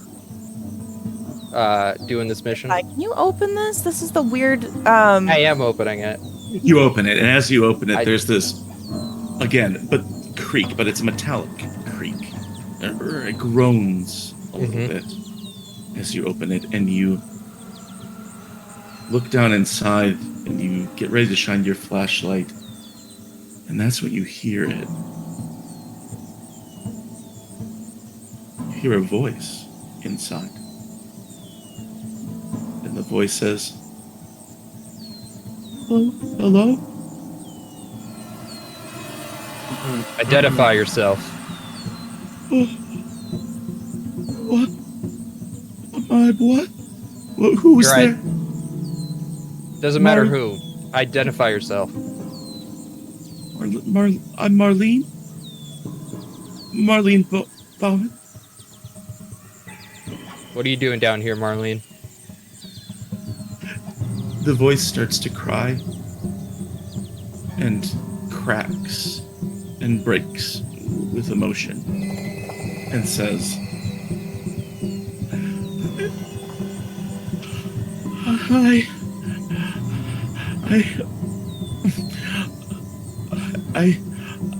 I was married to a man named Clyde Bauman, and he did something to me and put me here. Put me in here and closed it. I'm so hungry. I'm so thirsty. Anyone, can you help me? I think at this point, Abandon is almost like ready to start like putting her gun away so she can walk around Altruism. Okay, and you're looking Oh. down into the hatch. You're using your flashlight. It is pitch black. Yeah. You start circumnavigating the opening, and you shine the flashlight, and then you see something in one corner of the space below, of the septic tank. There is a small, somewhat bent over and misshapen human. It appears to be a woman in her 70s, nude, huddled in one corner.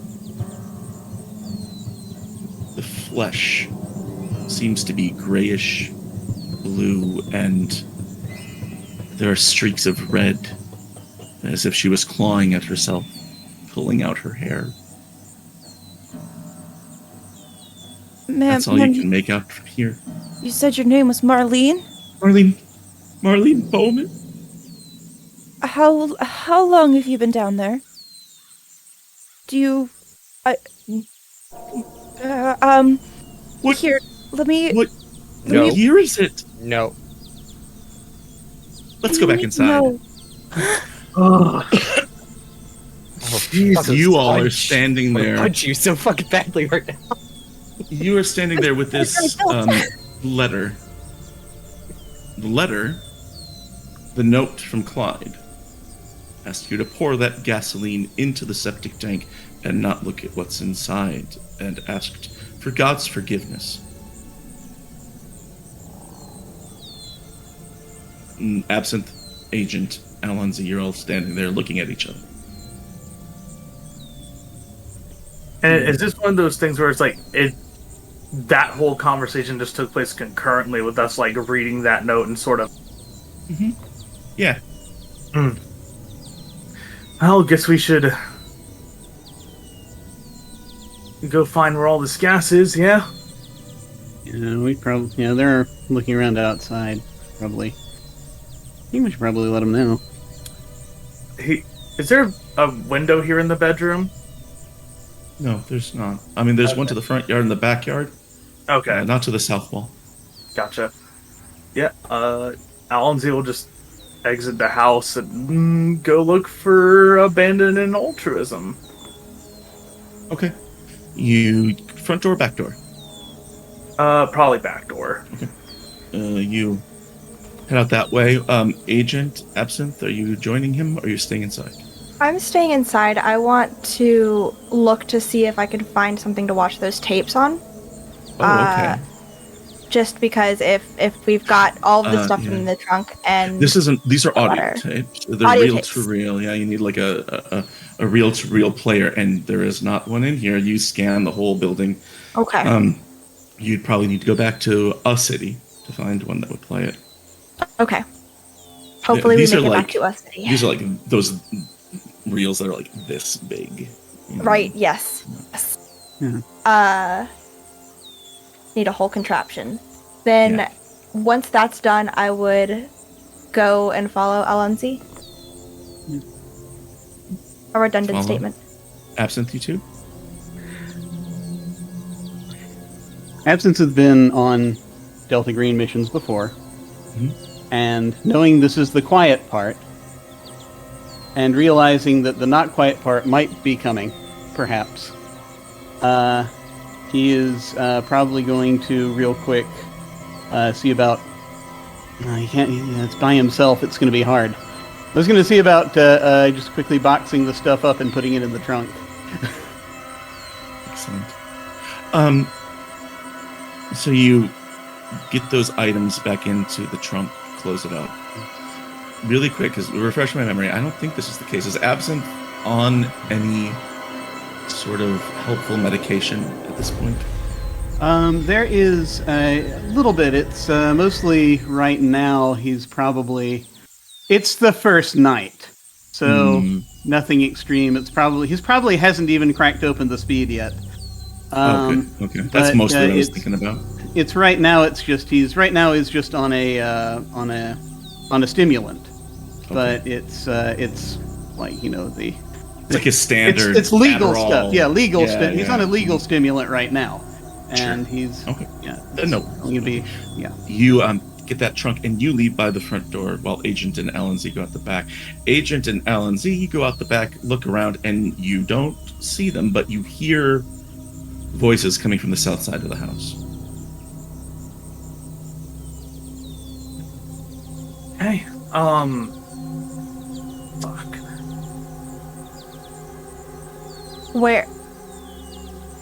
Where? They're on the other side. Looks like the shed's been open. Maybe they found the gasoline? Yeah, but then what the fuck? Can we not necessarily hear the conversation? Can we tell from looking where we're? Voices. Yeah, we could. Okay, You can hear a conversation, but you don't We know just what they're can't hear saying. sure. Okay. He's just going to pick up one of the gas cans and sort of walk over to where Altruism and Abandon are, just like. Yeah, and even as you head to the shed and grab one of those cans, as you leave, you see Altruism and Abandon in readiness mode. Flashlight, gun out, standing around what appears to be a hole in the ground in some sort of small indentation.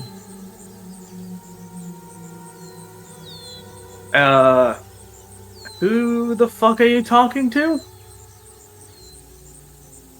I immediately close the hatch. When you close the hatch, there is this yelling and pounding from inside. It's like, no, freedom! I need, please, I need light, I need air, something!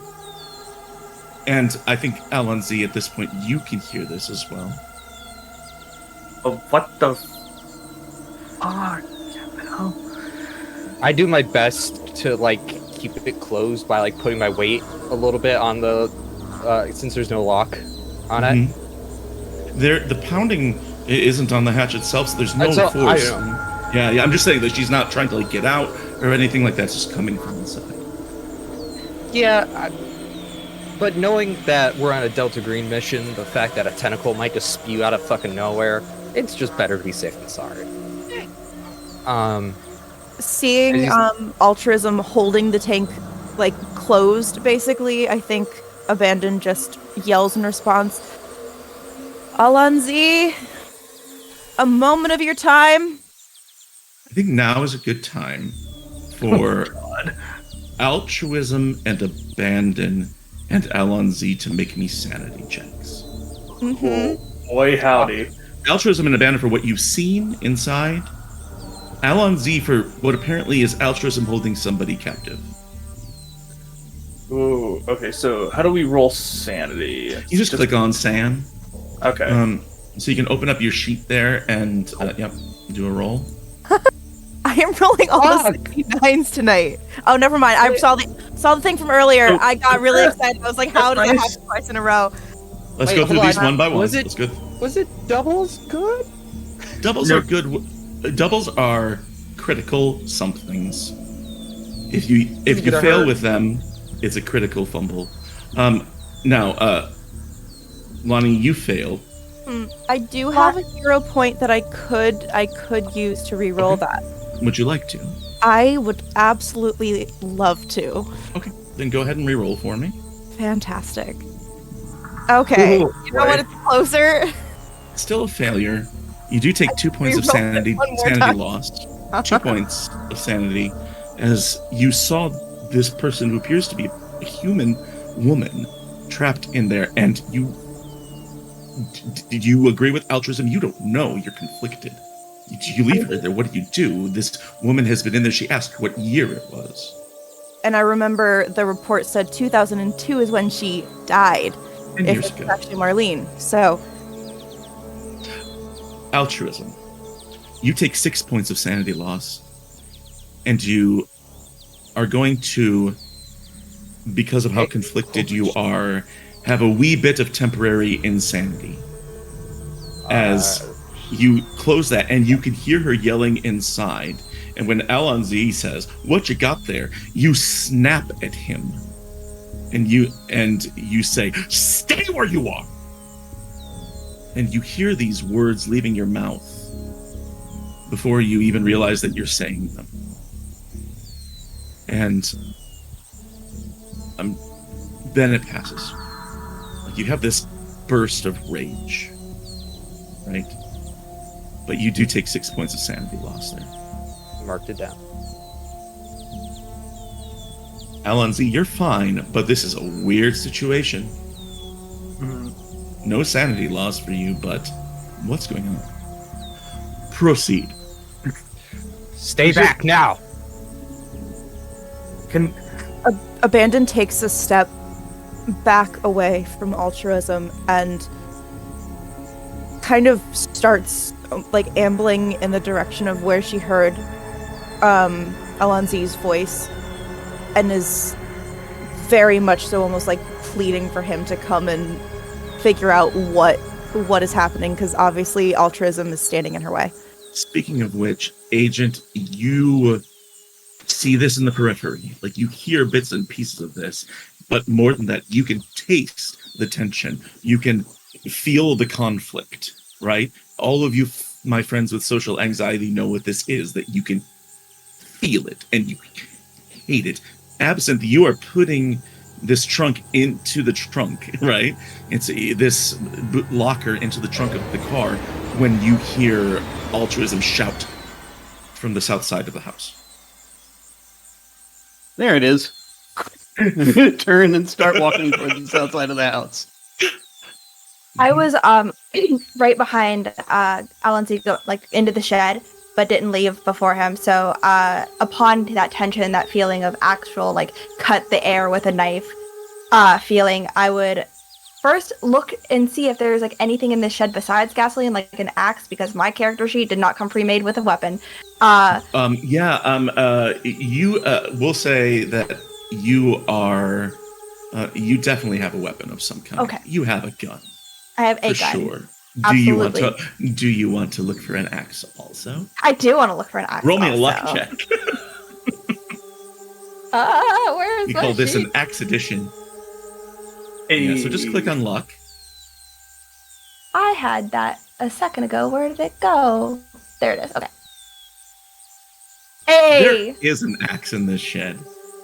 I will grab that in one hand and a can of gasoline in the other, and I am booking it out there. Power walk. Agent emerges from the With an shed axe. holding a wood chopping axe, which makes sense. They got a wood stove inside. You got a wood chopping axe and a can of gasoline. Ready to go. Why are you, what's all the yelling about, first of all? Probably walking in the, like, we're probably about to, like, walk towards each other, basically, right? So I can... Yeah. Okay. Okay. Gonna sound crazy, I know. Wife that's been missing since 2002, or dead since 2002, is Since apparently you hear this, in the septic tank. The septic tank is not supposed to be here, by the way. Remember, we didn't see any pipes under the house. Why Right. is there a septic tank? And she's kind of like a little bit rambling because she doesn't know how to process this. So, septic, right, yes. That makes sense is what the letter was about. Found Letter, a letter what inside. letter? We found a letter inside in the trunk that Alonzi opened. Long story short, we don't have time to explain the whole details, but whatever's in there, Clyde said to torch it. He must have done something. I don't know. We don't have time for details. Whatever's There's a in woman there. in there. Said her name's Marlene. abandon? Trust me, first time out here. Whatever the fuck is in there, that's probably not Marlene. Think about it. If it's somebody else, 2002. though? What if it's somebody else that just thinks they're Marlene and is still a human? This place hasn't been occupied in months, right? So what makes you think that whatever's in there could have survived that long without anybody coming to check on them? Did Altruism tell me that the outhouse had been used recently?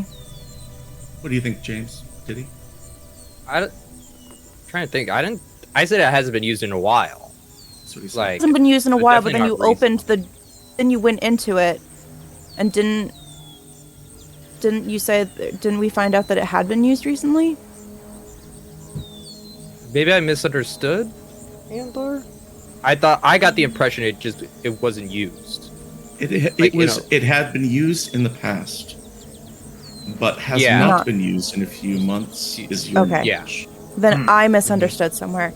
Because I thought you said like, oh, it's weird because this is the one thing that has been used. Anyway, I'll say that as this conversation is happening, these dots do connect for Abandon. Nobody has used this cabin in several months. There was dust, debris. It's not been cared for in a while. It doesn't really secure the definite. Maybe he came up here when he was alive and would slide food inside or something like that for this person, if he did lock her in. Maybe she lived off rats, the things that burrowed through the ground. You don't know, but yeah, it is strange. listen, I don't know if it's Marlene in there. I know I don't. But if he's been here up until just a few months ago, he could have been taken care. He could have had somebody captive. And you want to just sit there and torch it and not ask another question? Whatever that thing isn't human. Be sure about that. Listen, I know that we don't deal with logical things, but I need to think as such for a minute. If nobody's been here for months, any human would have starved to death, died of thirst. Whatever condition she might be in down there, might have died from some sort of fucking infection or illness by now. It is worth mentioning at this point that Marlene's yelling, pounding, crying has not stopped. This is your constant soundtrack as you're having this conversation. Swear to God, I'm gonna shoot her myself if she don't shut the fuck up. Listen, I got into this job to do something. To save a life or to have a purpose or at least make sure that the history isn't repeating itself sort of thing. I don't know. But you mean to just tell me you're going to sit there and not even think about the fact that this could be a possibility? Agent Abandon. We didn't see, like, I didn't look in there long enough. Altruism shut the thing before I had a chance to look to see if there was anything in there, maybe food. If not thousands of lives, if we just torch whatever the fuck's in there and leave. It's threatening. It's locked How do away. you know that for sure?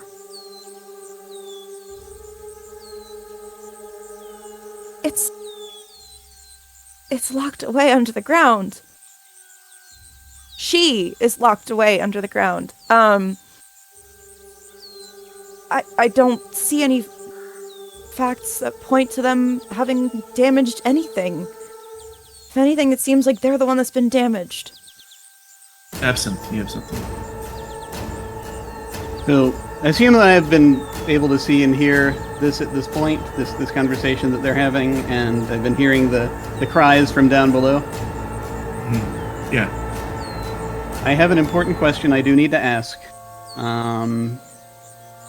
Did I have an opportunity on the way up here, which would only be possible if someone else took a turn driving, which I think we were kind of doing that maybe, to look at any of the anthropological research material that he had back at his home? Mm, I don't know if it's relevant, but I just wanted to I don't think there's ask any at in his case I apartment. There's just some here at the cabin. Do you want to see if you can do some looking into it now? Well, You have a I'm not going to smartphone. stop and read it. I'm not going to stop and read it here right now. Sure. I would because say this that is a very since tense you've been situation. here, and since you found those things in the trunk, which are really the anthropological interesting stuff, is the stuff in that trunk. You haven't really had time. You Okay, want that's to. fine. Yeah, I do, but there's important crap going on right now. So my thing I'm just going to do, I gotta play this by the skin of my teeth. I'm going to hold up my hand for folks. I'm going to go to where I assume there's like a hatch of some kind. Yes. Yeah, I'm just standing on it. Yeah. Okay. Altruism I'm is not standing gonna- atop a gonna- middle hatch. I'm gonna approach, but I'm not gonna make any. I'm not gonna make any sudden moves to make you to do anything. I'm just gonna kind of crouch down since she's hearing up, Mhm. and I'm going to start talking to Marlene Okay. to evaluate something, and most notably, there are things about the. I'm going to try to administer. Granted, there's a lot we don't know, but I'm getting ready to kind of administer the "Are you a monster?" test. I would. You lean down close. Altruism will hold that thought for just a second, because as you lean down and you start to talk, Altruism, you see him doing this. The crying and pounding abates a little bit. She is kind of listening. Altruism, what do you do? James, did you want to do something there? As it starts abating, there's a serious thought of just immediately capping Absinthe right there. Okay. You think about it for a Um, brief moment. How about another sanity check for you, as you are stressed out and you just thought about killing your coworker? I mean, I've killed people for a lot less than this, so Yeah, that's true. fucking fail. It was a failure. You take one more point of sanity loss as you struggle to exercise self-control. Decide maybe it's not yet. What do you say, Absinthe, to Marlene through the hatch door? Marlene, Marlene, can you hear me? Who's that? Okay. Now, I'm a doctor. I'm here to help. Doctor. I need to know. Yeah, we just need to know some things. All right. Listen to me carefully. Just focus on my voice here, okay? All right. You're okay. You're okay. I need to know. I've been hearing out here. I need to know if you can remember and think about this. Think about this. Since you've been down there, when was the last time you think? Just ballpark figure. When was the last time you got to? Did you have food and water down there? Did you eat, drink? Water sometimes drips in. Uh-huh. I have to catch it in my mouth. Okay. All right. Okay. All right. You're very brave. You're very brave. I eat when something burrows through. If I can catch it, I'll eat. I see. What is your human score? It's 30. You need to look at her. It's Hmm. hard to tell just from her voice alone. Yeah. If you want to make a human roll, maybe I give you something. You can give it a try. You get a little something. Yeah. All right. Here we go. Yeah. Holy crap! What'd you get? What was it? I got didn't a say- 5. I got a 5% out of 30%. Okay, I feel like that deserves a reward. Oh yeah. And here's the way that incarnates. she goes on, she says, my husband did something. A ritual? I don't know. I can't die. I was sick. And I can eat and drink, but sometimes I'm just going through the motions. Yeah. Some sort of awful pagan prayer. Yeah. And then locked me away.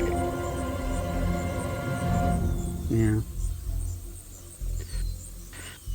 And I just kind of I look up at Agent Altruism, and I just shake my head.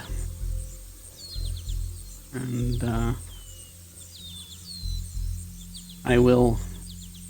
I'll make sure that I can move quickly if we need to. But I'm just kind of I've got like maybe the my phone or something out real quick that I'm just writing on real quick, and I will turn the phone toward Altruism, and it just says, "Gotta burn it." And Altruism is glad that he didn't shoot you. Did I get a sanity back for that one? Yeah, you gain a point of sanity having been proven right. But also, you sort of come to this shared understanding, and really most of the group is reaching this as well, is that with that information, she's not human. Whether she's worth saving or not is a separate question.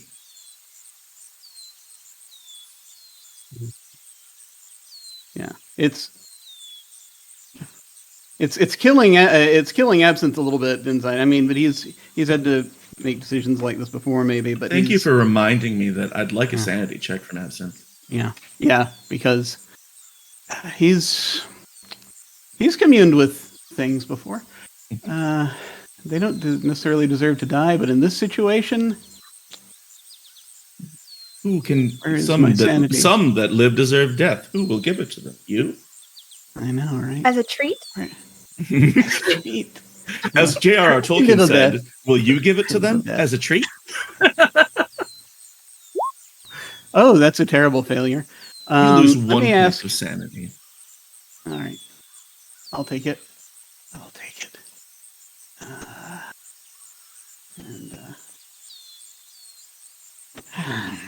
And he'll just notably between, and he's going to keep kind of, unless someone comes and talks to him, he's going to keep kind of keeping the Mrs. I've lost her name. I'm going to keep her calm. Can you buy 2 hero points? Don't we have? Yeah, it's only one.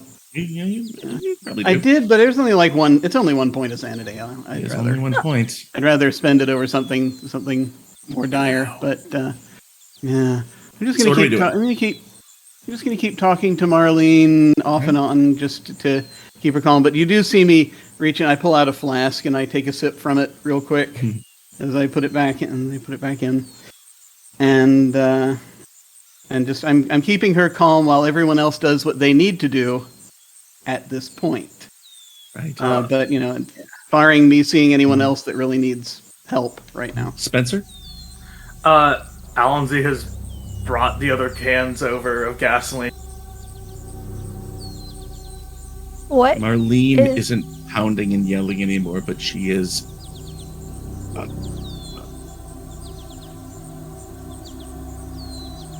sort of moaning, sobbing.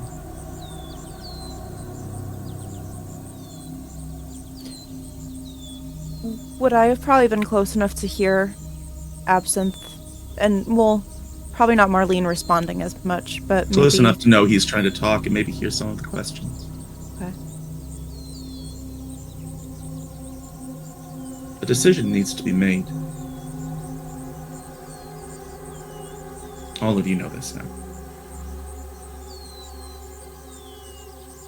What does it look like for Abandon going through this motion right now? I know it was very evident that she did not like the choice we had decided on earlier, but what about now? Yeah, Just what to do you say, Lonnie? Well, just to guide where I go. It's one of those things where someone would probably need to explain to her a little bit, like, what is, like, the reasoning for it, because she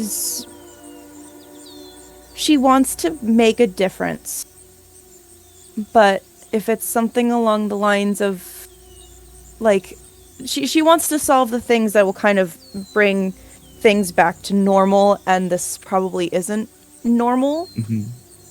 So she probably just doesn't fully understand what is possible, but might need to be, yeah.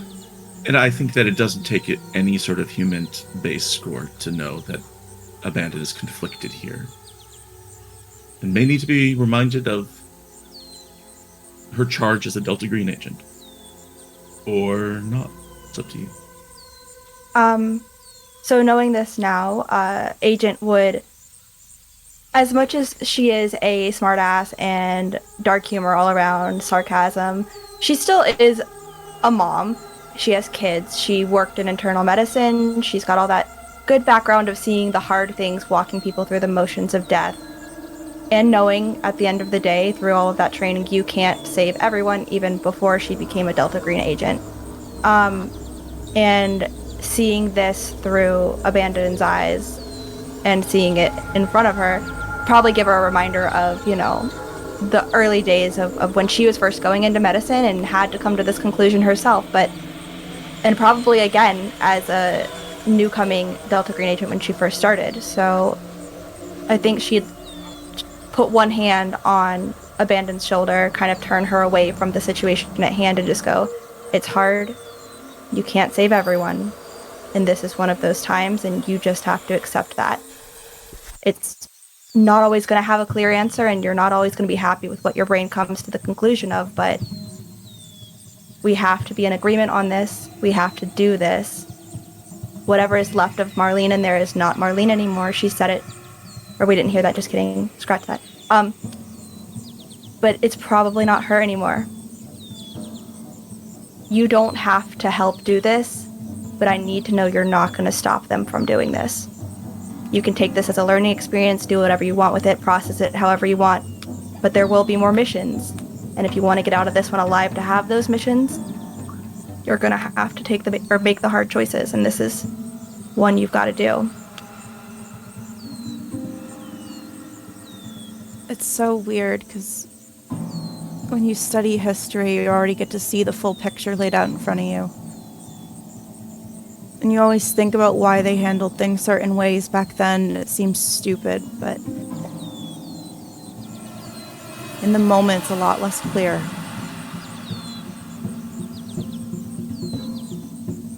Lines get blurry. Yeah, it's weird. She's not threatening us. She's not harming us, but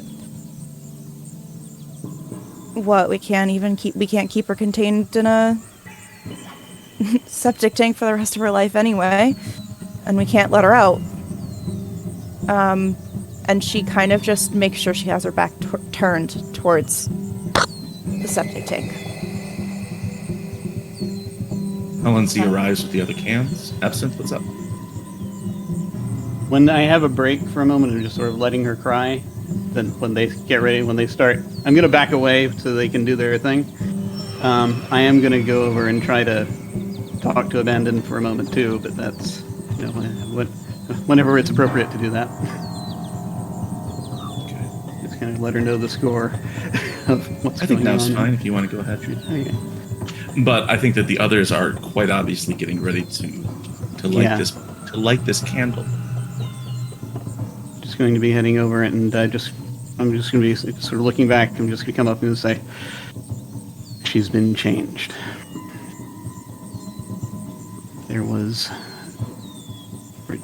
She can't die. Will she be able to die in this situation then? That's a great question. Can we kill her? Well, Bellman thought so, it seems. according to at least everything we can see here from this. But by ordinary means, no. And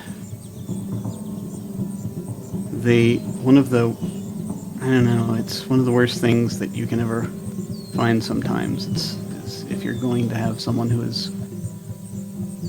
doomed otherwise to live forever. Because you'd think that she's hit rock bottom at this point. I promise you she hasn't. There's plenty more that she can lose. And in particular, not being able to even have that, the release of death, unless apparently by burning. That's more than I'd want to live with. But I understand that this has got to be. But So it's are a you mercy. okay? It's Are you okay? yeah. Yeah. I think thinking that maybe he came here and was keeping her alive by normal means and had her captured, she's a victim, but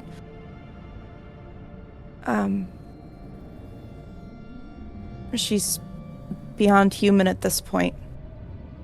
It's not it's a mercy, but it'll take a minute to wrap my head around.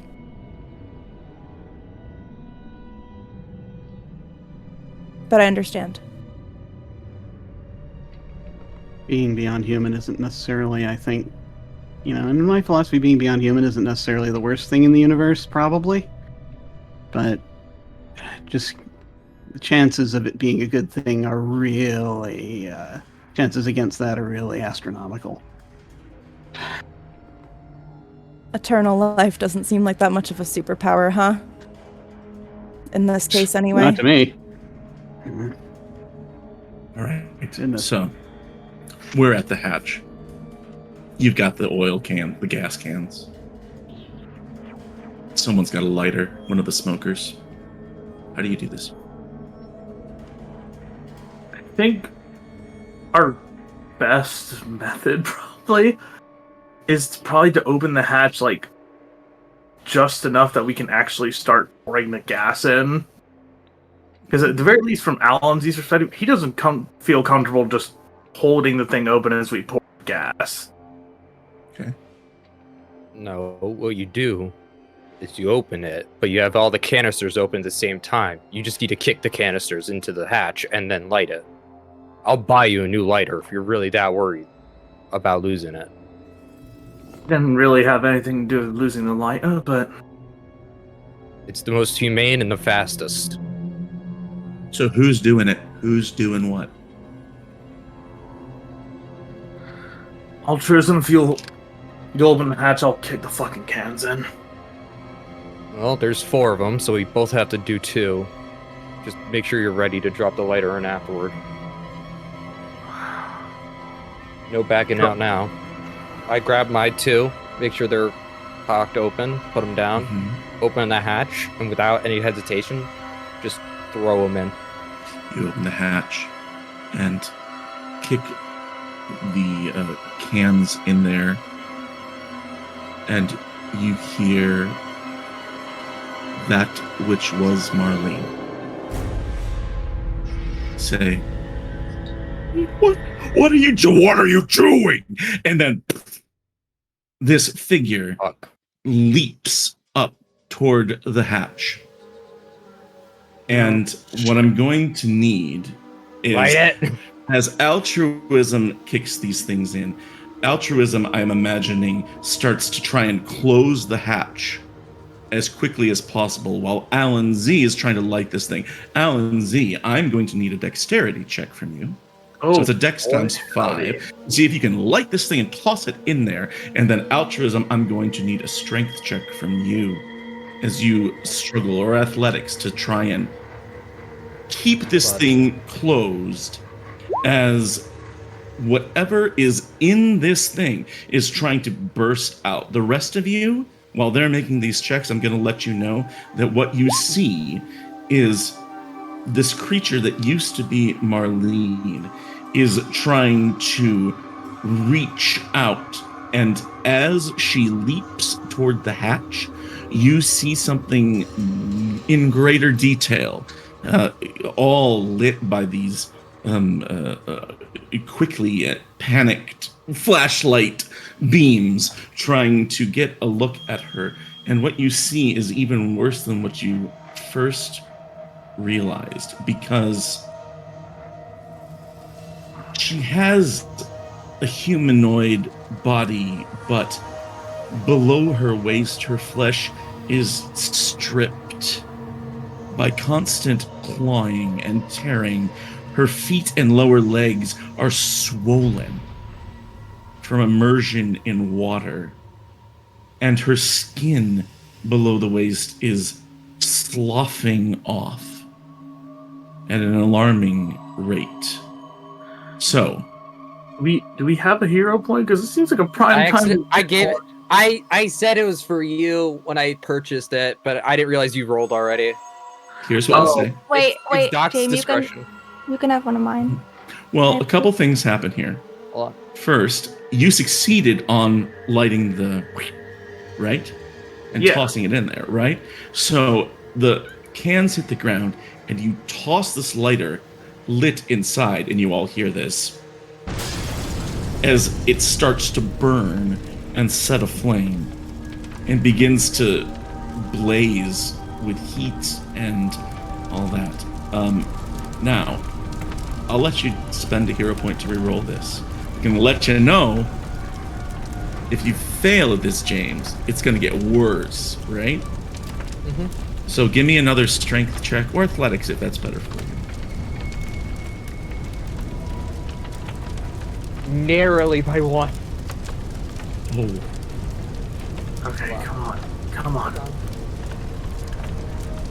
Here it comes. Big roll, big roll, big roll. Nope, we're going strength. We're going strength. Big roll, Come on, everyone. you got this, James. Success. Whew. Yeah. Marlene is pushing up against the hatch, but you are able to steady yourself and pin this thing close. There's a lever that slowly you can drag and lock into position. The creature inside screams at first, and then you hear Marlene's voice again, shrieking hideously and then plaintively, and they go on for so long. She screams and croaks far past the time when her voice should have been silenced, and gradually the screams become a high, strange whine, incapable of being produced by human voice box. And it rises in tone and pitch past the point of your hearing into silence. I need everyone to make me one last sanity check. I have a fun question here, Doc. Now's not the time for fun questions, Spence. Well- Roll a sanity check. Well, one of the things I had for my trauma as an agent is adapted to helplessness. I'm not sure if that helps in This this is not scenario at all. helplessness. Okay, No. just wanted to check. But yeah, that is a fun little thing. If you succeeded on that I check, got a critical. critical success, you take no sanity loss. Oh boy, that is a Hey. failure for me by like 3%. I'm gonna re-roll mine. Okay. I will also say too that I feel like yes, okay. When I heard the voice change to be like deeper and like, what are you doing? Yeah. I think that Abandon Her would have turned understanding. around and all of a sudden kind of forced herself to watch the rest of it and just understand All right. what So, she almost prevented. The critical success, no sanity loss. A regular success, 1 point of sanity loss. Spencer, Yeah. 6 points of screwed. sanity loss. Okay. Welcome to the club. that welcomes on temporary insanity as you turn and flee from that burning septic tank. You run down the road that brought you to the cabin, and the next thing you know, you're standing, panting, breathing heavily in the middle of the woods, until you stop, you turn, and you make a long, lonely walk back toward the cabin. Can we all see him run? Yeah, you do. It's a panic. But after a while, he turns around and returns to all of you. I'm going to ending montage this for all of you, if that's okay. It is a long, quiet, and uncomfortable drive back to Chicago. The next day, you get back, you sleep for a while, and when it's time to return to the post office, you do, with this trunk in tow, and a full report of everything that happened. All of you are commended for doing what had to be done, but you're left with this unsettled unknowing of how did she end up that way?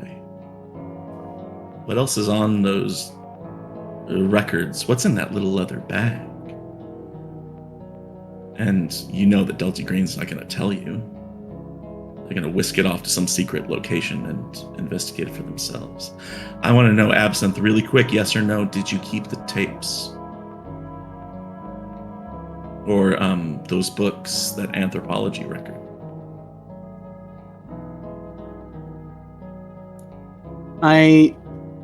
But you said we had a night, right?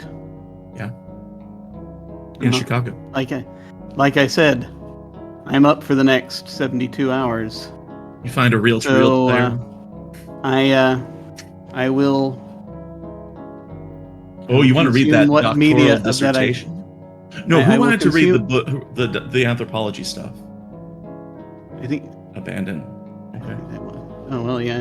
Anyone who want wishes the to look over it, yeah. Who wanted what? No, it was Absinthe. Sorry. Okay, all right. I was wanted pointing, but in like Zoom, so it's not actually Gotcha, lined up how it is in gotcha. stream. Like they're over here for me, so I was like, oh, Absinthe. I wanted to read the dissertation, but I think Agent wanted to hear the tapes, Okay, if I remember right. all right. So you have time to I'll read try to this dissertation. facilitate that for quietly Easy enough. for people who want it without like advertising that I'm doing that before having to turn stuff in the next day. Quickly gonna brush this over. You read this dissertation by Karen Barr. It was rejected by the University of Indiana, Bloomington in 1985. It gives you information about these mythical creatures called sky devils, giant birds that could block out the sun, summon storms, that sort of thing. It is interesting reading, but disturbing. On your sheet, if you want to bring Absinthe back sometime, you gain +1 in unnatural, and you lose 1 point of sanity. Agent, you find a reel-to-reel player. The audio on these tapes are of congregants in an unknown church. The accents suggest somewhere in the southern United States. They're engaged in a pseudo-Christian service involving snake handling. Frequent mentions are made of Saint Yig, the Scaled Redeemer, and the Blessed Serpent.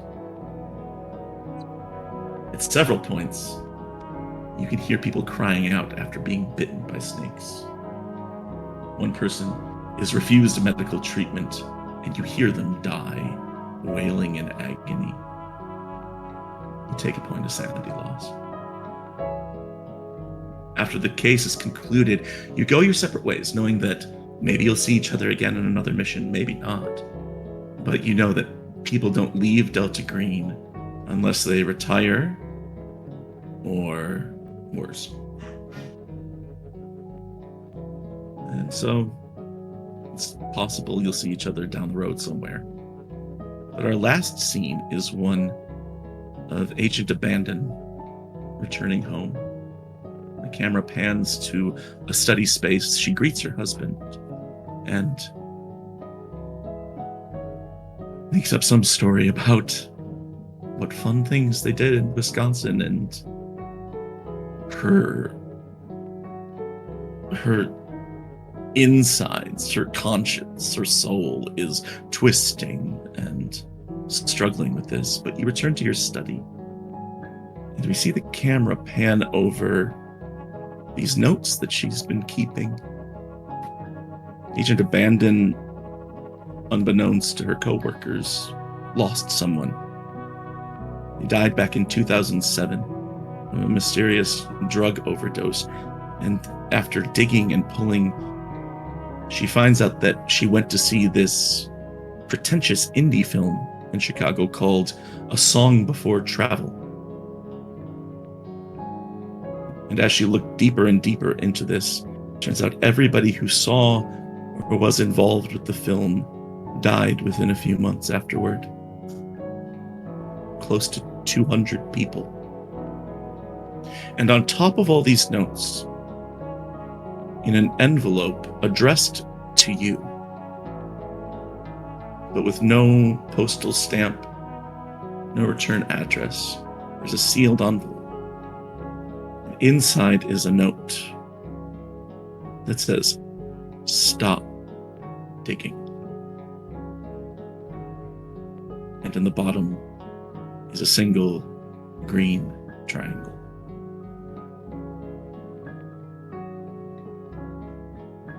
And that's where we're going to end our session. I want to say thank you to this amazing cast. Thank you, Raiders. Of course, you're here right on time, just as we're ending. But we did a thing. You can go back, you can watch our VODs, you can join the Discord, you can go back and look it up. But our agents did a pretty good job of destroying something that was very upsetting. And also peeling apart the layers of a pretty dark and shadowy case of an agent, which I didn't mention to everyone. This has been Operation Gold Watch. And retirement complete, I suppose.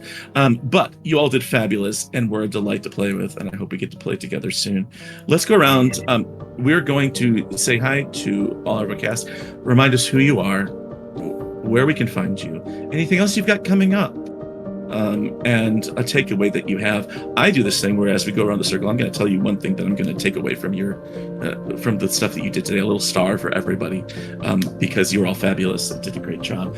Let's go in reverse order that we did from the beginning. So Jim, we're going to start with you with Agent Absinthe. Agent Absinthe was a delight, but one thing that I'll always remember is you trying to sort of suss out who was cool and who liked to party. So there's that one side of Absinthe, then there's the side that tried to talk Marlene down, knowing that she wasn't human anymore, and comfort her. And who knows if that worked or not. Jim, what's going on? Who are you? Where can we find you? Thank you so much for this opportunity. This was so much fun. Getting to play in things again, that's always good. This was so good. I'll say just initially, I'm Jim Ryan. I am Other Doc on Twitch, Twitter, and in most places. Where I'm not Other Doc, I'm Jim. Yes, that Jim. I stream on Twitch right now. Right now, it's just video games, but in the ordinary course of things, I run and play tabletop RPGs. I've been doing mostly indie stuff. I've been doing for the last 5 years now. I'm taking a break to avoid burnout from being both the person who runs and the person who streams. So kind of hanging back on that. But this was my first dipping my toe back in being on a stream since I took my hiatus. So thank you all very much for facilitating that and being a part of that. You're all wonderful. To be your step back in. It was an honor. Thanks so much. This was great. Getting to play with everybody. I haven't played with Spencer in forever. I haven't played. I don't think I've played anything that Doc has run before. I think we were we players played together or once. something. Yeah, but this was every bit as fun as I expected it to be. I loved how everyone just immediately latched onto these characters and made them interesting and memorable with just the tiniest bit of time applied to it. It was really great just seeing that and seeing the dynamic that just sprang up instantly. And I wish there was more. But my takeaway, I think, I gotta say, I think one takeaway, aside from everyone had wonderful moments, but the one takeaway I think that's going to be burned into my brain is when standing next to altruism, trying to decide whether or not to shoot me. That was He didn't. He didn't. But that was very cool because that could have that's a gone either win. way. It was Thank you, wonderful, Jen. intense, and I loved that. But it was just so good playing with everybody. Thank you so much. It's great to have you. Speaking of people who want to shoot people, James, Hey, I like shooting people. you played a very good hard-ass government lackey. You might maybe you have a future in that. In No? real government? No, just Stay off my Twitter then. there was my favorite altruism moment. Lots of great moments. You did a great job with that, and being like the hard ass, fed professional too.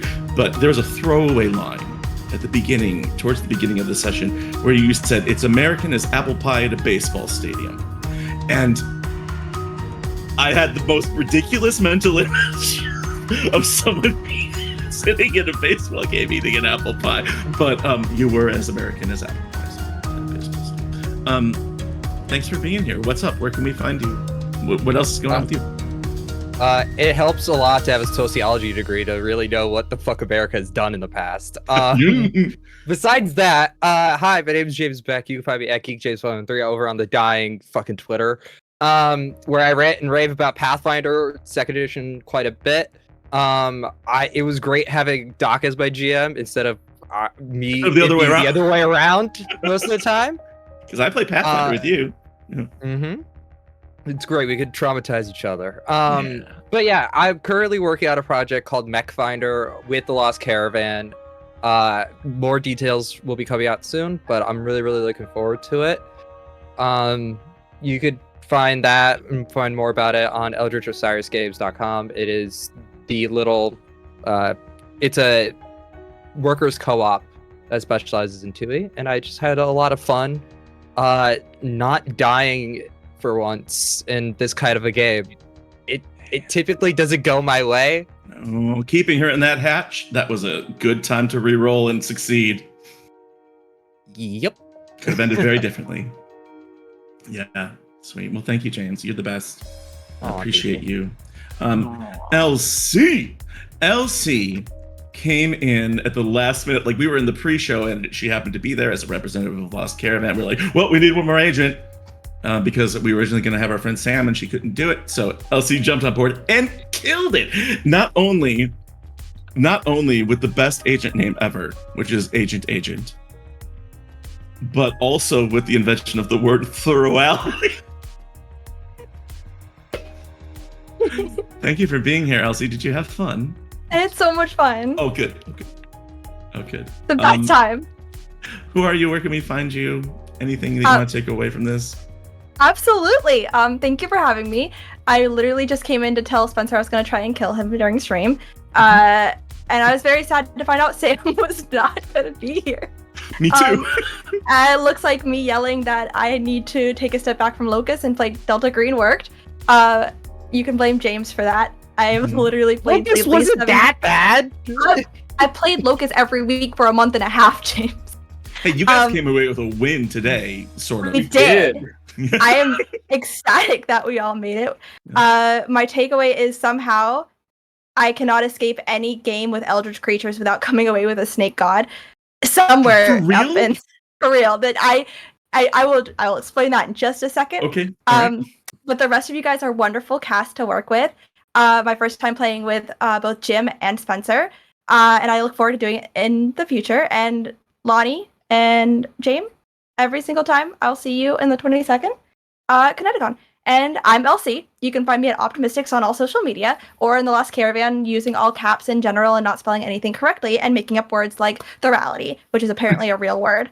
Where you can find me, I am not in another game unless I get dragged into one again last second, until the 26th, where we will be playing Call of Cthulhu here on The Lost Caravan.